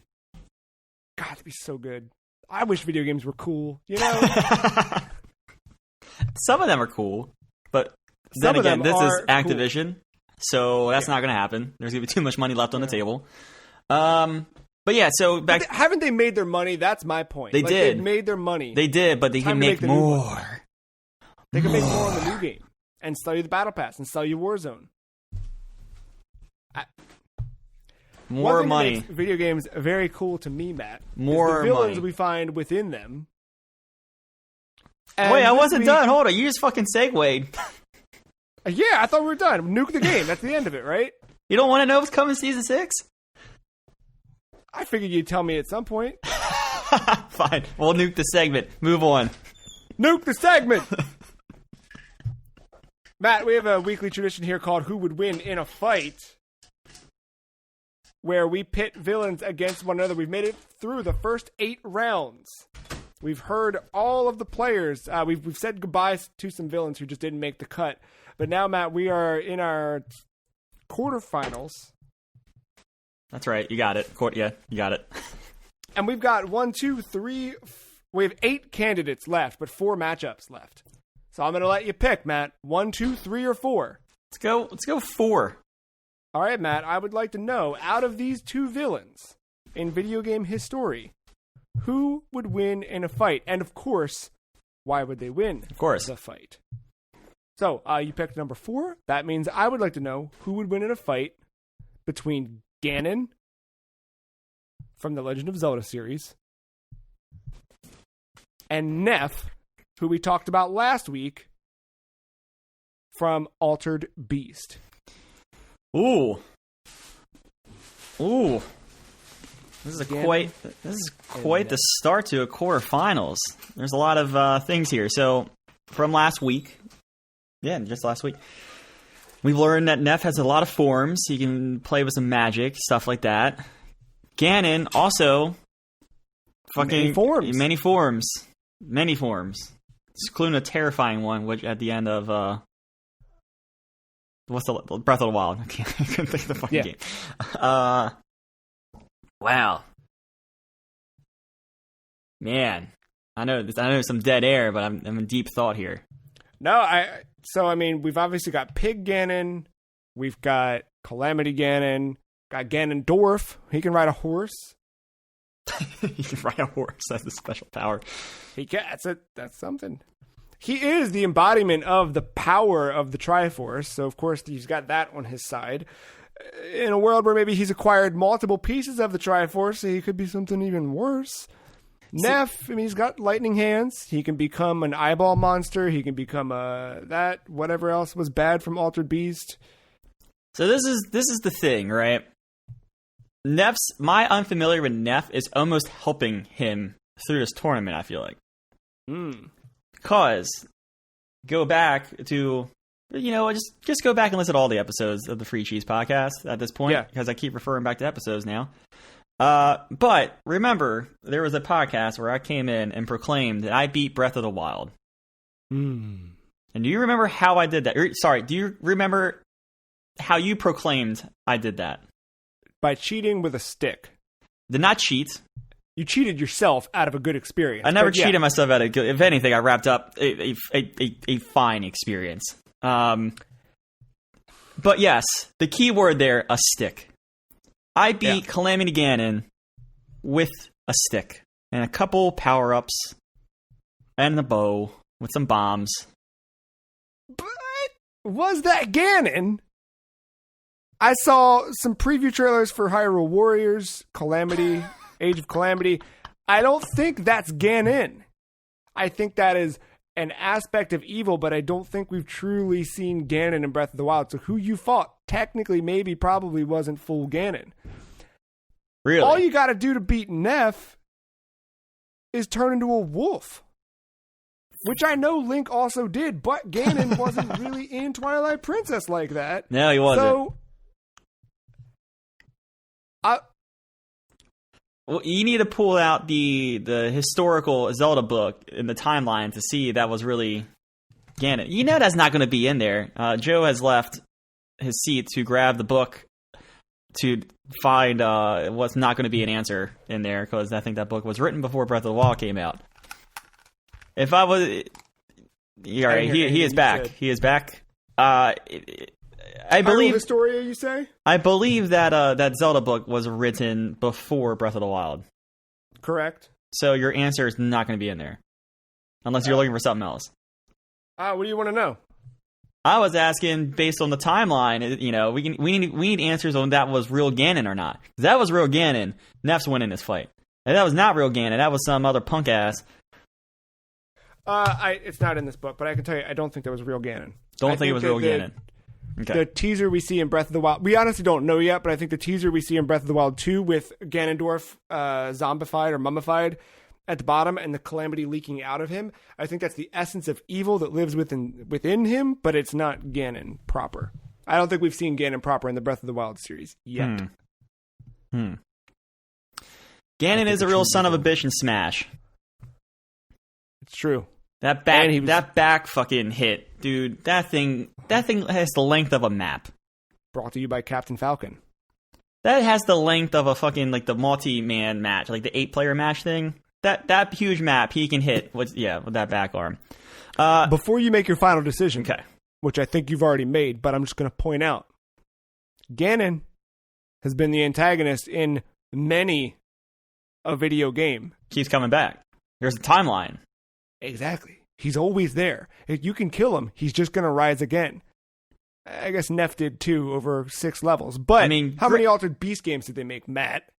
I actually don't know. 1, 2? 2? They did. They've made some mistakes. Let's say that. But you say that, but the Breath of the Wild timeline has some weird Tenet shit going on with it. So. You've also got to get out of Breath of the Wild, too. I think that's the other side of it. But Breath of the Wild, yeah, but Breath of the Wild kind of starts a new timeline in a way. God damn it. I fucking hate the Zelda timeline. Mark was right about that. I'm going to give it to Ganondorf, or Ganon, I should say. Sorry, Ganon. You feel good about that. You sound hesitant. I don't, but I think it's just because of the unfamiliarity with Neff. I think that is the downfall with this matchup. I'll put it to you this way: I think you're making the right choice. All right, that makes me feel better. For what it's worth, and I can see the rest of the bracket, so seeing who Ganon may potentially be up against could be a pretty interesting matchup. So. There you have it, folks. Tune in next week for another edition of that as that ever-continuing saga continues.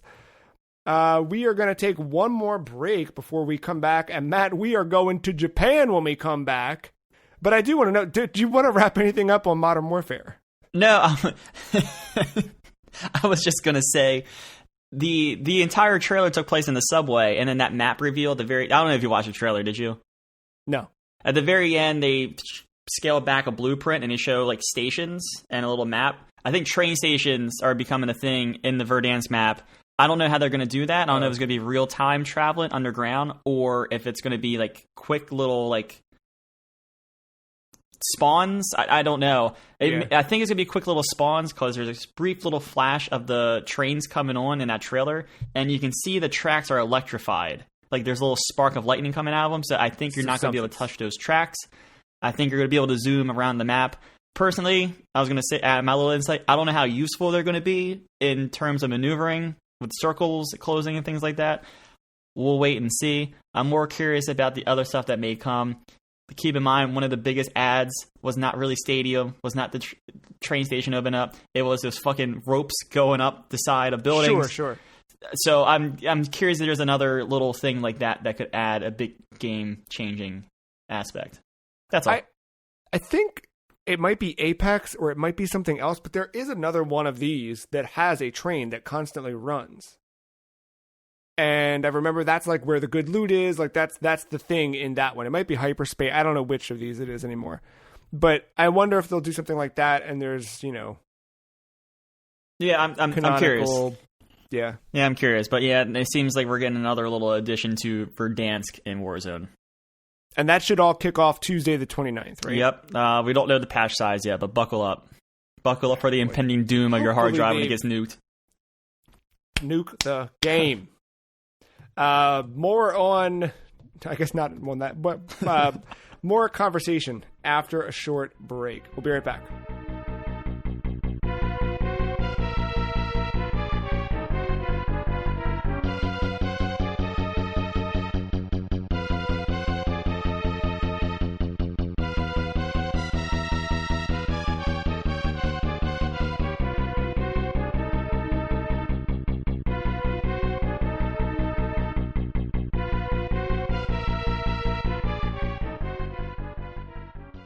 Matt. Yes. Do you like kaiju? Yeah, it's there. Do you like tactics games? I can. Do you like naked teenagers? So that's a trap question there. Well, 13 Sentinels, Aegis Rim has it all. So this is the latest video game. Wait, hold on. Is this game legal then? Yeah. Yeah. Stay with me. It's 1985. No, it's 1940. No, it's 2025. Okay. 13 Sentinels Aegis Rim is the new Vanillaware game. It's long been in development. Vanillaware previously, Muramasa Rebirth, Muramasa rather, Dragon's Crown, Odin Sphere. When you see one, you know exactly what it is. That classic art style that they are so synonymous with. Beautiful hand-drawn art in all these games.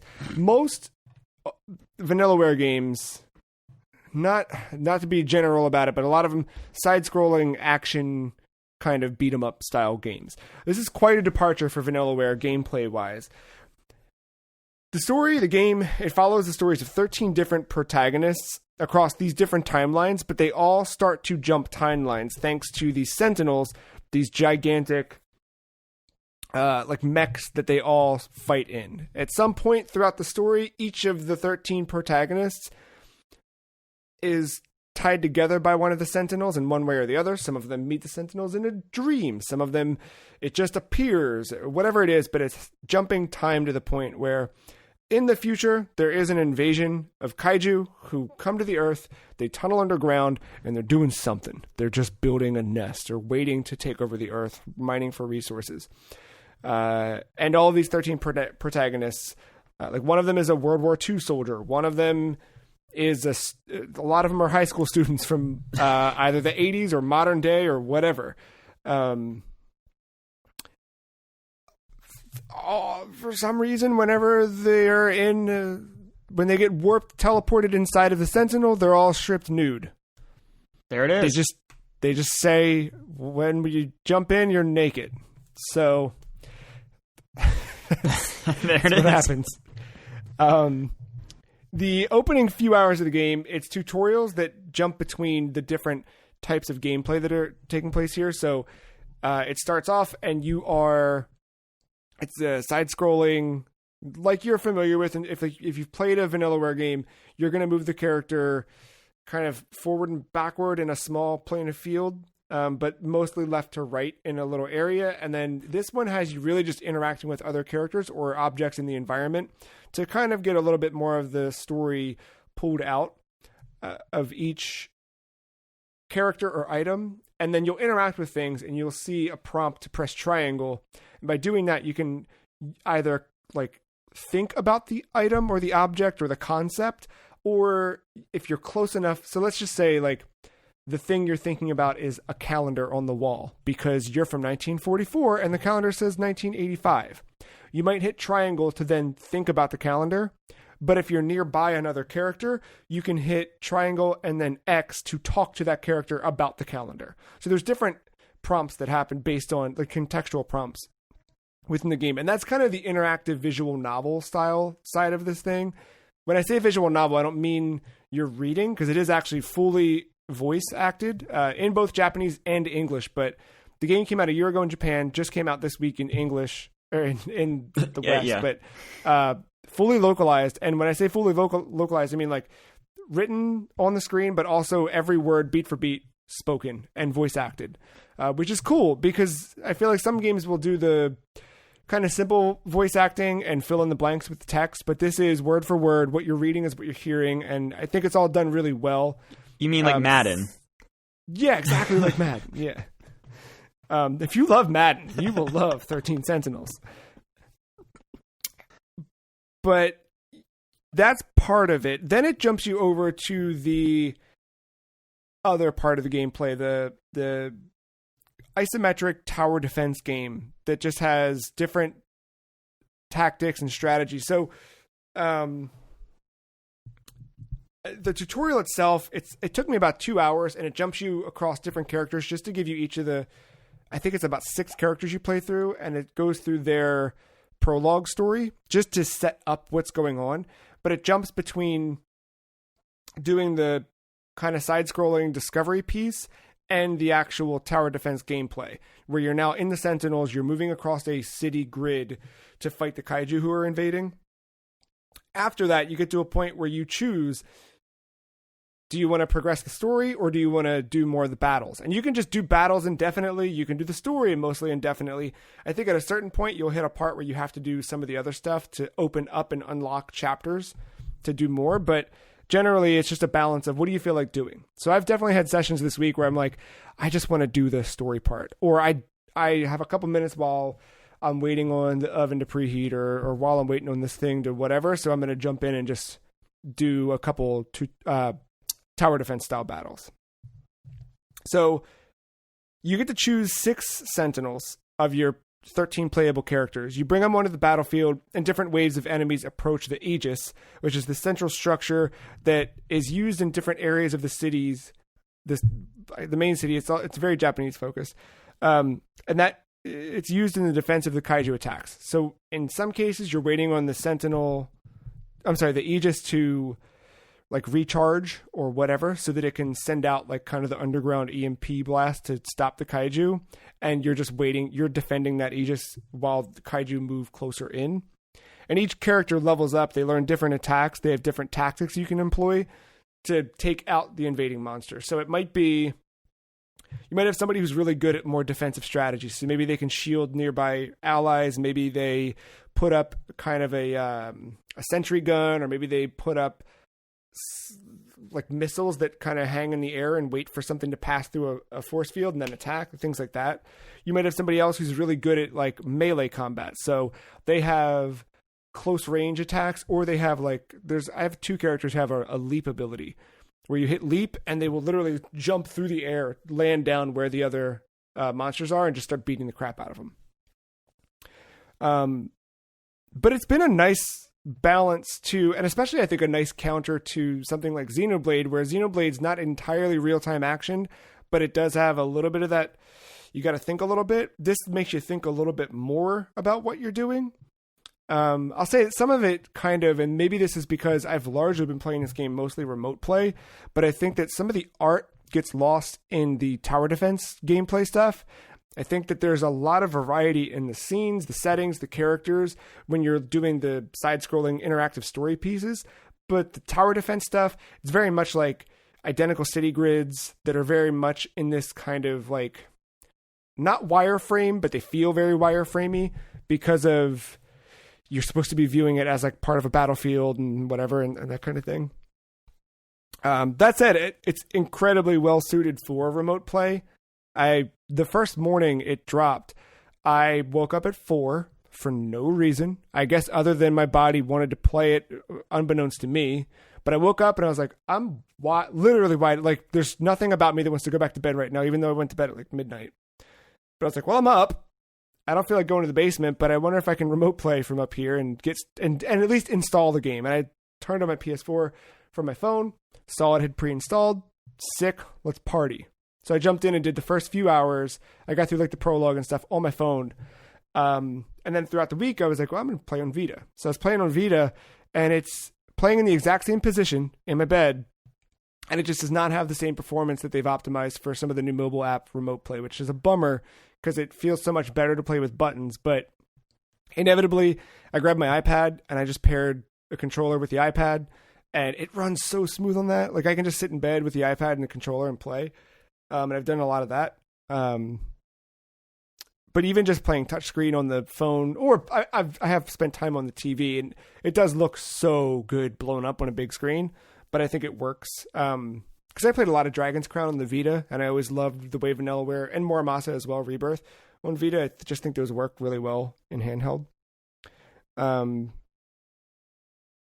Yeah, but across the board, I've just been impressed with the game. It has enough of a balance between the story it's telling, and I think the way they're delivering the story across so many timelines, across all these interactive story beats. There's a lot of weird stuff, like there's a talking cat that's making me shoot people with one of the characters. I think the cat is making that character implant the thing in everybody's head that lets them communicate with the Sentinels to transform into, like, there's like all these pieces at play to make sure that everything works together and gets these 13 people's paths to align. They do some cool things with the story where suddenly somebody is transported from 1944 to 1985. And he's like, oh my God, this looks like America. Did we lose? Did I get kidnapped? Am I, you know what I mean? Like, it's very much in the midst of World War II and all that. And it's, you get that, you get like, you still get like the teen kind of, there's two characters who are talking about kind of having a thing for each other, and they didn't realize that their online personas were that you know what I mean? Like, it's that kind of stuff. 13 Sentinels, Aegis Rim. Yeah, that entire time you were talking, I actually pulled up PlayStation Underground in their YouTube channel. They had a gameplay kind of thing. You kind of see all that we were talking about, like the side scroll and little interactive parts, and then they're showing the tutorial battles. Yeah, like once you get into the ISO, like, you know, tactics view, it has like this weird Metal Gear aesthetic to it. Yeah. Especially because you're seeing the characters like in the codec and stuff like that. Well, it's not Kodak, but it's a Kodak. It's that little, yeah. And even like the fonts and stuff like that. Like, I see what you're saying though. Like, you know, you see the side scroll and stuff, you see all the art there, and then like you go to the cityscape and it's very gray with hints of blue because of the characters. So that's a little unfortunate, I guess, but hopefully those environments like change as it goes along. Like, I'm sorry if you said how long you were into it. That's the thing. So like percentage wise, I think I'm about 6-7 hours into it. I only have 9 of the characters that I can choose from to progress their stories. And each of them, I'm anywhere between 22 and 45% of their story done. Okay.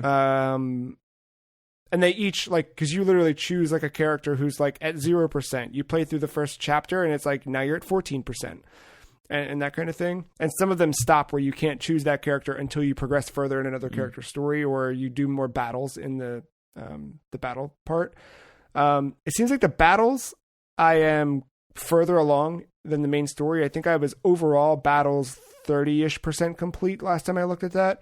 Where the story, even though a lot of the characters I'm 20+% with each of them, I'm still only like 16% in the story itself.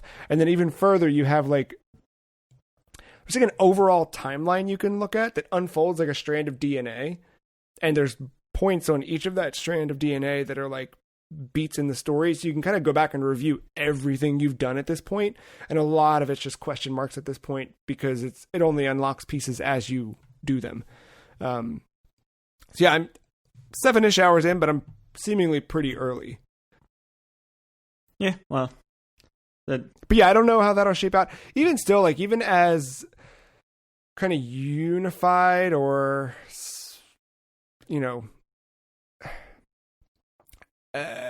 static as the battle art is, I think it still works for what that is. Because really, you just want to do the tower defense stuff and when I say tower defense, it's not tower defense in that traditional sense. Like, okay, go. But, you know, because when you pick your attack, there is like a global timer on each of your character's recharges.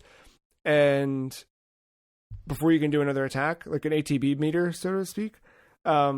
But as soon as one of them fills up, all action pauses. Even if you were in the middle of like executing an attack with another character, it pauses all that stuff so you can execute the next one. Oh, that's nice. Yeah, it was one where it crept up on me and I actually forgot that it was coming out. Looked at my calendar and saw that I still had the original release date, which was a week prior, still in my calendar. I was like, that was supposed to be now. And then I just pulled the trigger on it at that point, and then jumped in. But I love it. It made me remember how much I love remote play when it's good. Because remote play really genuinely on phone and iPad this week had been stellar. I got it to work on Vita one day pretty well. But then not so much. Vita. It got to the point where I'd have to launch the game remote play on my phone, then turn on remote play on Vita, connect, kick the phone off. Anyway. So that's that now. That is a $60 price point, but so far I'm happy to have paid it. And like Yoko Taro says, Vanillaware is a treasure that we need to keep in this world, so please support their games. Speaking of Yoko Taro, Tokyo Game Show's happening. And I've been watching some of this stuff a little bit since Thursday. The nice thing about this is that a lot of TGS stuff is happening at like 9-10 p.m. Japan time, which is right as the morning starts here. So there's no weird overlap where we're missing stuff. The first thing that kicked off TGS proper was an Xbox showcase, which was mostly a repackage of kind of the summer Xbox showcase stuff. You really didn't see like any of the game trailers were all either they were just combinations of game trailers we've seen all summer from Xbox.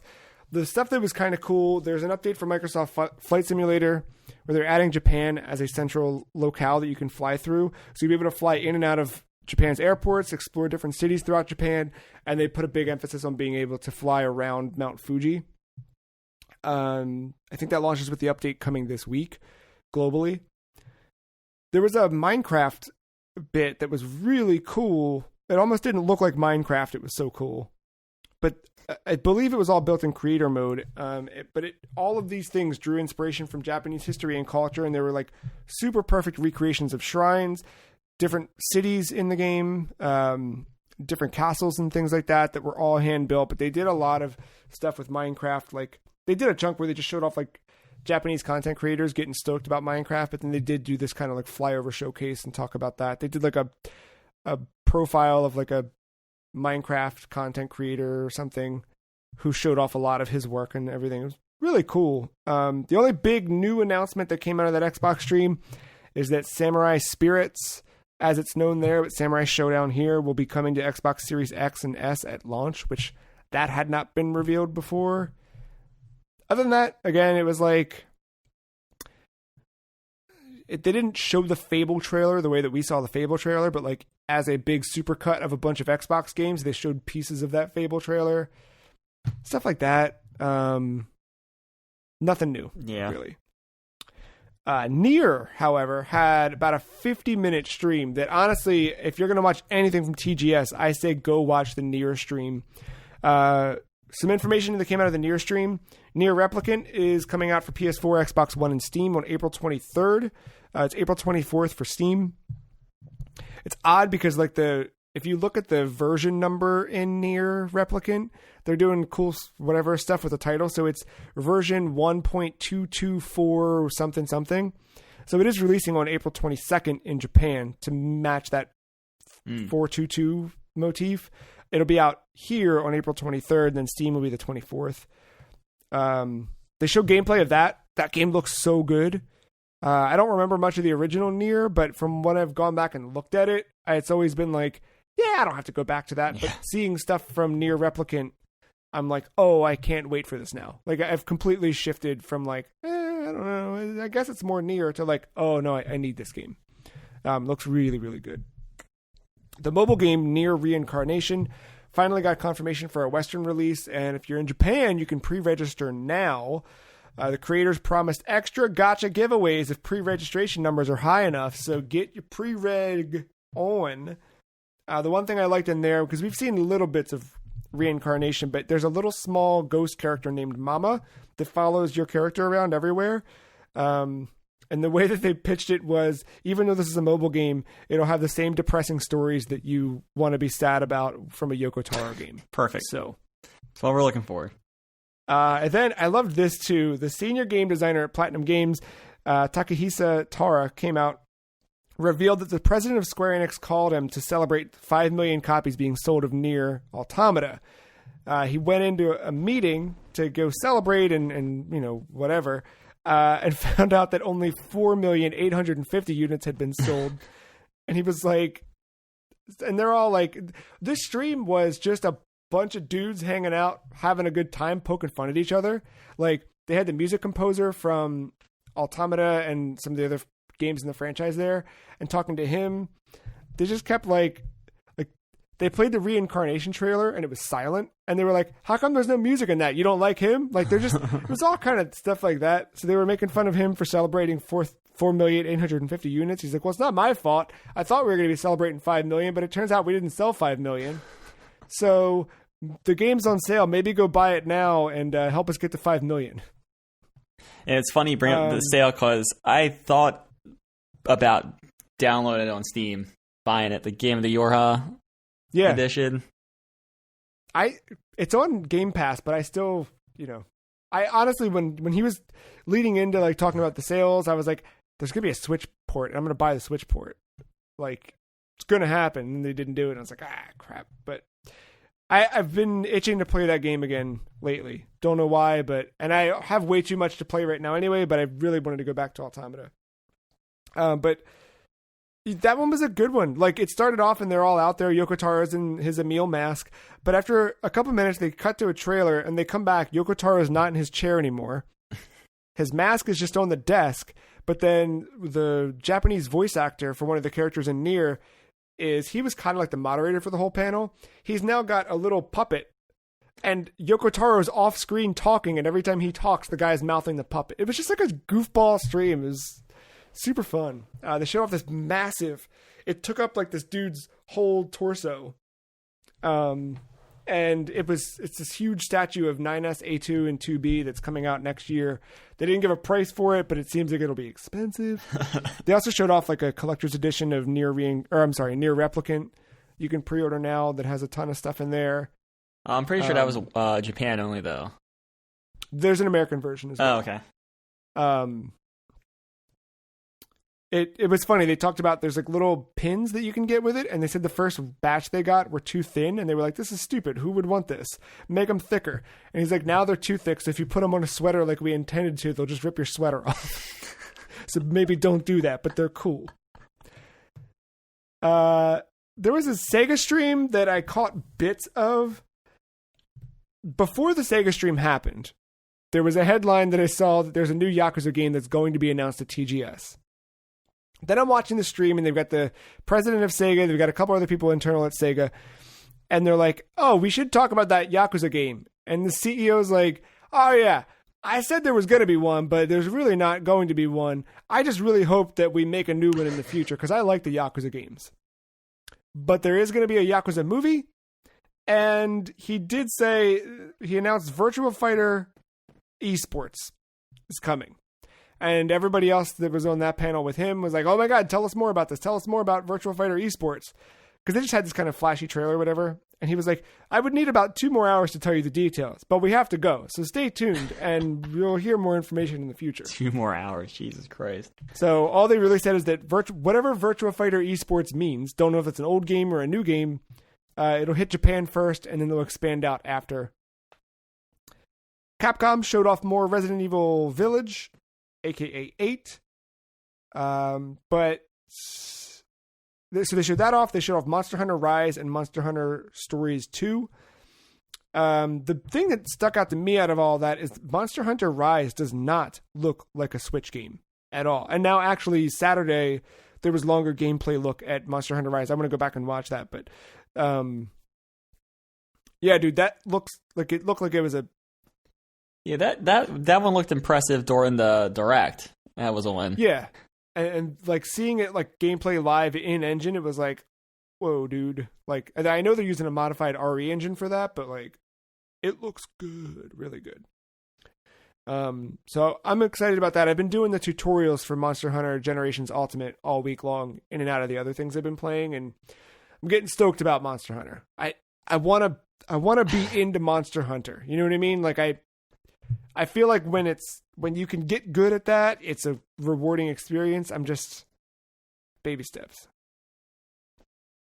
And then Nintendo is the only other thing I think worth talking about. They did another trailer for Hyrule Warriors Age of Calamity, and then during a live stream, there was like I think it was an hour-longish live stream, and there's about 15-20 minutes of gameplay for Age of Calamity, and it looks like Hyrule Warriors. Yes, there's just waves of enemies coming at you and things, but some of the attacks that the characters are doing just look so cool in motion. Link has a lot of mobility that he doesn't have in the other games, and I think can never have in the other games.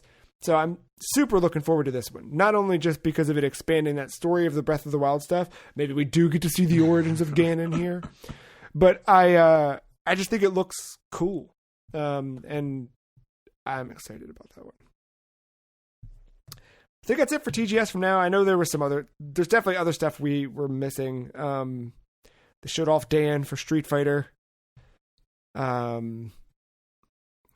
They've shown different things for Shin Megami Tensei 3, Nocturne HD. Konami announced a new game. I saw that. I was watching that stream this morning.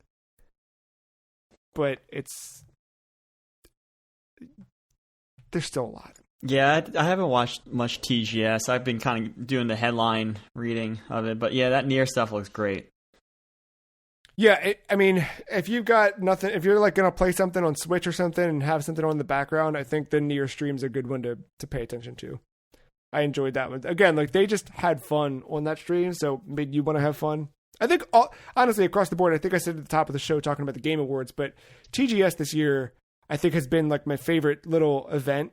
Because while it wasn't the shotgun blast that we normally would get, because I think, the stories were smaller, it still felt exciting. And having the people together like that, I think worked because they were all spaced out and plexiglass between them. But there's a genuine excitement you felt from them where like, it's very different when it cuts to somebody's face on screen going,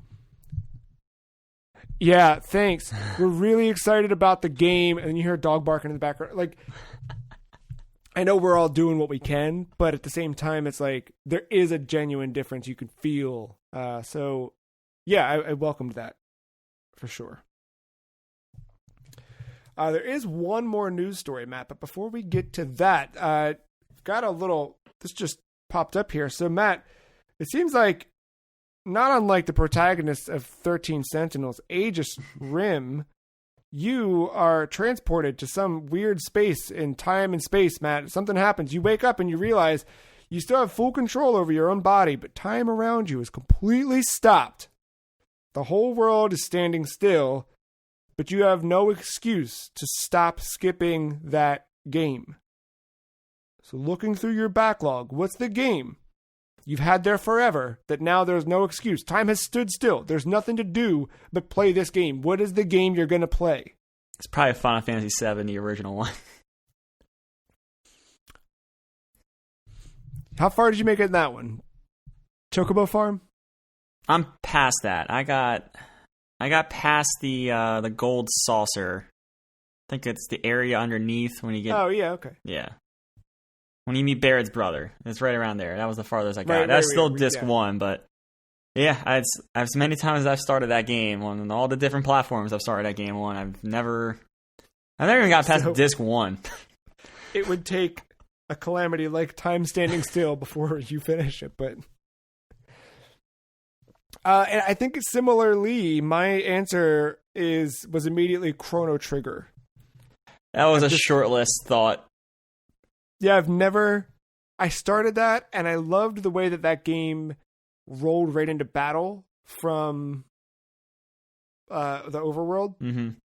I thought that was cool, but I was playing the PS1 version, and there's slight load time stuff in there that wasn't so smooth, and yeah, I've just never gone back to it. But that DS version seems like the way to go.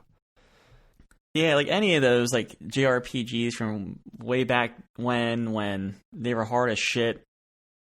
Yeah. And they took a much longer time than they do now. Yeah. So, yeah, I thought about Chrono Trigger too, like Final Fantasy VI.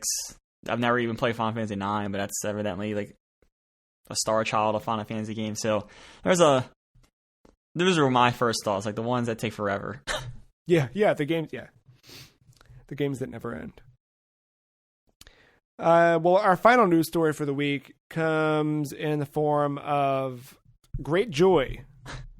Animal Crossing is getting its fall update as it welcomes Earth's greatest season to the game on September 30th with a free update. I thought this was exciting, Matt, just generally because, fall rules and all the things that come with it. I had no idea how cool it would be. So, Matt, this update, starting this Wednesday? I don't know what day the 30th is. Wednesday. You can grow pumpkins, and then you can harvest those pumpkins for pumpkin-based DIY projects that you'll unlock over the course of the month. Are you kidding? You can go to Nook's Cranny and start buying candy. You stock up on that candy. More on that later. You can also go to the Able Sisters shop and buy costumes, which are anywhere from, you can get body paint, you can get colored contact lenses, you can get actual physical costumes to dress up as, and then you'll get Halloween DIY projects from residents as well. On actual, real, legitimate Halloween, Jack shows up between 5 and midnight, and your villagers will all be dressed up in their trick-or-treating costumes. As villagers approach you, they'll ask you for candy. Give them candy, get stuff. Don't give them candy, get tricked. Jack will ask for candy, and by trading Jack candy, you'll get special Halloween spooky rewards. Now, I don't know what they are this time. Maybe, someone has done that work and dug through the files to see. But in previous Animal Crossing games, you usually get pumpkin-themed, jack-o'-lantern-themed furniture. So I don't know if that'll be the case or not. Either way, the update hits Wednesday. Everyone who downloads the update, as in previous updates that have happened, you'll get a letter in your mailbox that has a free gift from Nintendo, this time a Ring Fit. So in case you haven't found one in stores, you can get one in Animal Crossing. Yep, that's what they're going for there. I will honestly say that the apartment is very excited about the September 30th update. Heck yeah. I might turn it on. It got me. I'm in now. Like now, after work every day, I will be playing that game for at least enough time to buy candy, to buy all the stuff I need, to plant pumpkins, to do all that stuff. It's bare minimum. I don't know. That takes a lot. Did you try to get a Animal Crossing Switch? No, I'm good. I'm gonna ride this baby out until the next one comes. Whatever the next Switch is, I'm there easily. But yeah, I don't need that other one. Why did that one sell out too? Nah, I saw they replenished. I don't know if they sold out or not, but yeah. Yeah, I know that was a hot item earlier this year that was on lottery in Japan and everything there. But So besides Animal Crossing, what else are we jumping into this week? Definitely going to see through some more Mafia. I don't know. If for whatever reason Mafia doesn't hold my attention, I'm gonna find something Game Pass. I think I have an idea where I'm gonna go in Game Pass, but I might throw a curveball into the thing. But I'm sure Modern Warfare, I gotta see the new season, and then sure there's more Rocket League on the horizon. But I'm sure there's gonna be nothing to talk about when it comes to Rocket League. So I'll check back in if anything changes on that. More hours in Xenoblade. I'm gonna keep getting through that until I'm through that. I really am. Like, I think like today, like I gotta run to the store and stuff, but like my immediate, like where my heart is, I played this morning, but I'm ready to just jump back into 13 Sentinels. I'm digging that game a lot, and I spent a lot of time this morning just doing story stuff. So I'm gonna just hang out and do some tactics and party there. But yeah, I can't recommend either of those enough. Especially 13 Sentinels. If you've not played a Vanillaware game, I think this is a good starter one, and I think it's definitely their most unique one yet. There's also a Japan sale happening for TGS on a couple of different platforms, but I know that Odin Sphere and some other fan favorite Vanillaware games are on sale on PlayStation right now. So you can check that stuff out. That's it for me, and that's it for us. I'm not, I promise, because too much. But boy, I've been thinking about Let It Die recently. Really? I don't know why. I never made it to the top of the tower. I kind of want to go back to the top of the tower. See some of those weird weapons. Uncle Death is such a cool character. I don't know. I mean, that's fair. Yeah. Well, cool. Thank you for hanging out with us. If you like this episode, you can find the rest of them on thefreecheese.com and wherever else you found this one. You can follow us on Twitter. The Free Cheese is at SomeFreeCheese. Matt is at MattyIce131. Follow his alt account, MattyIce64, for hot, sick deals. Nuke the game. Yeah, nuke it. That's it, man. We'll be back next week with another episode. Thank you, Matt. Thank you, listener, for listening. Bye.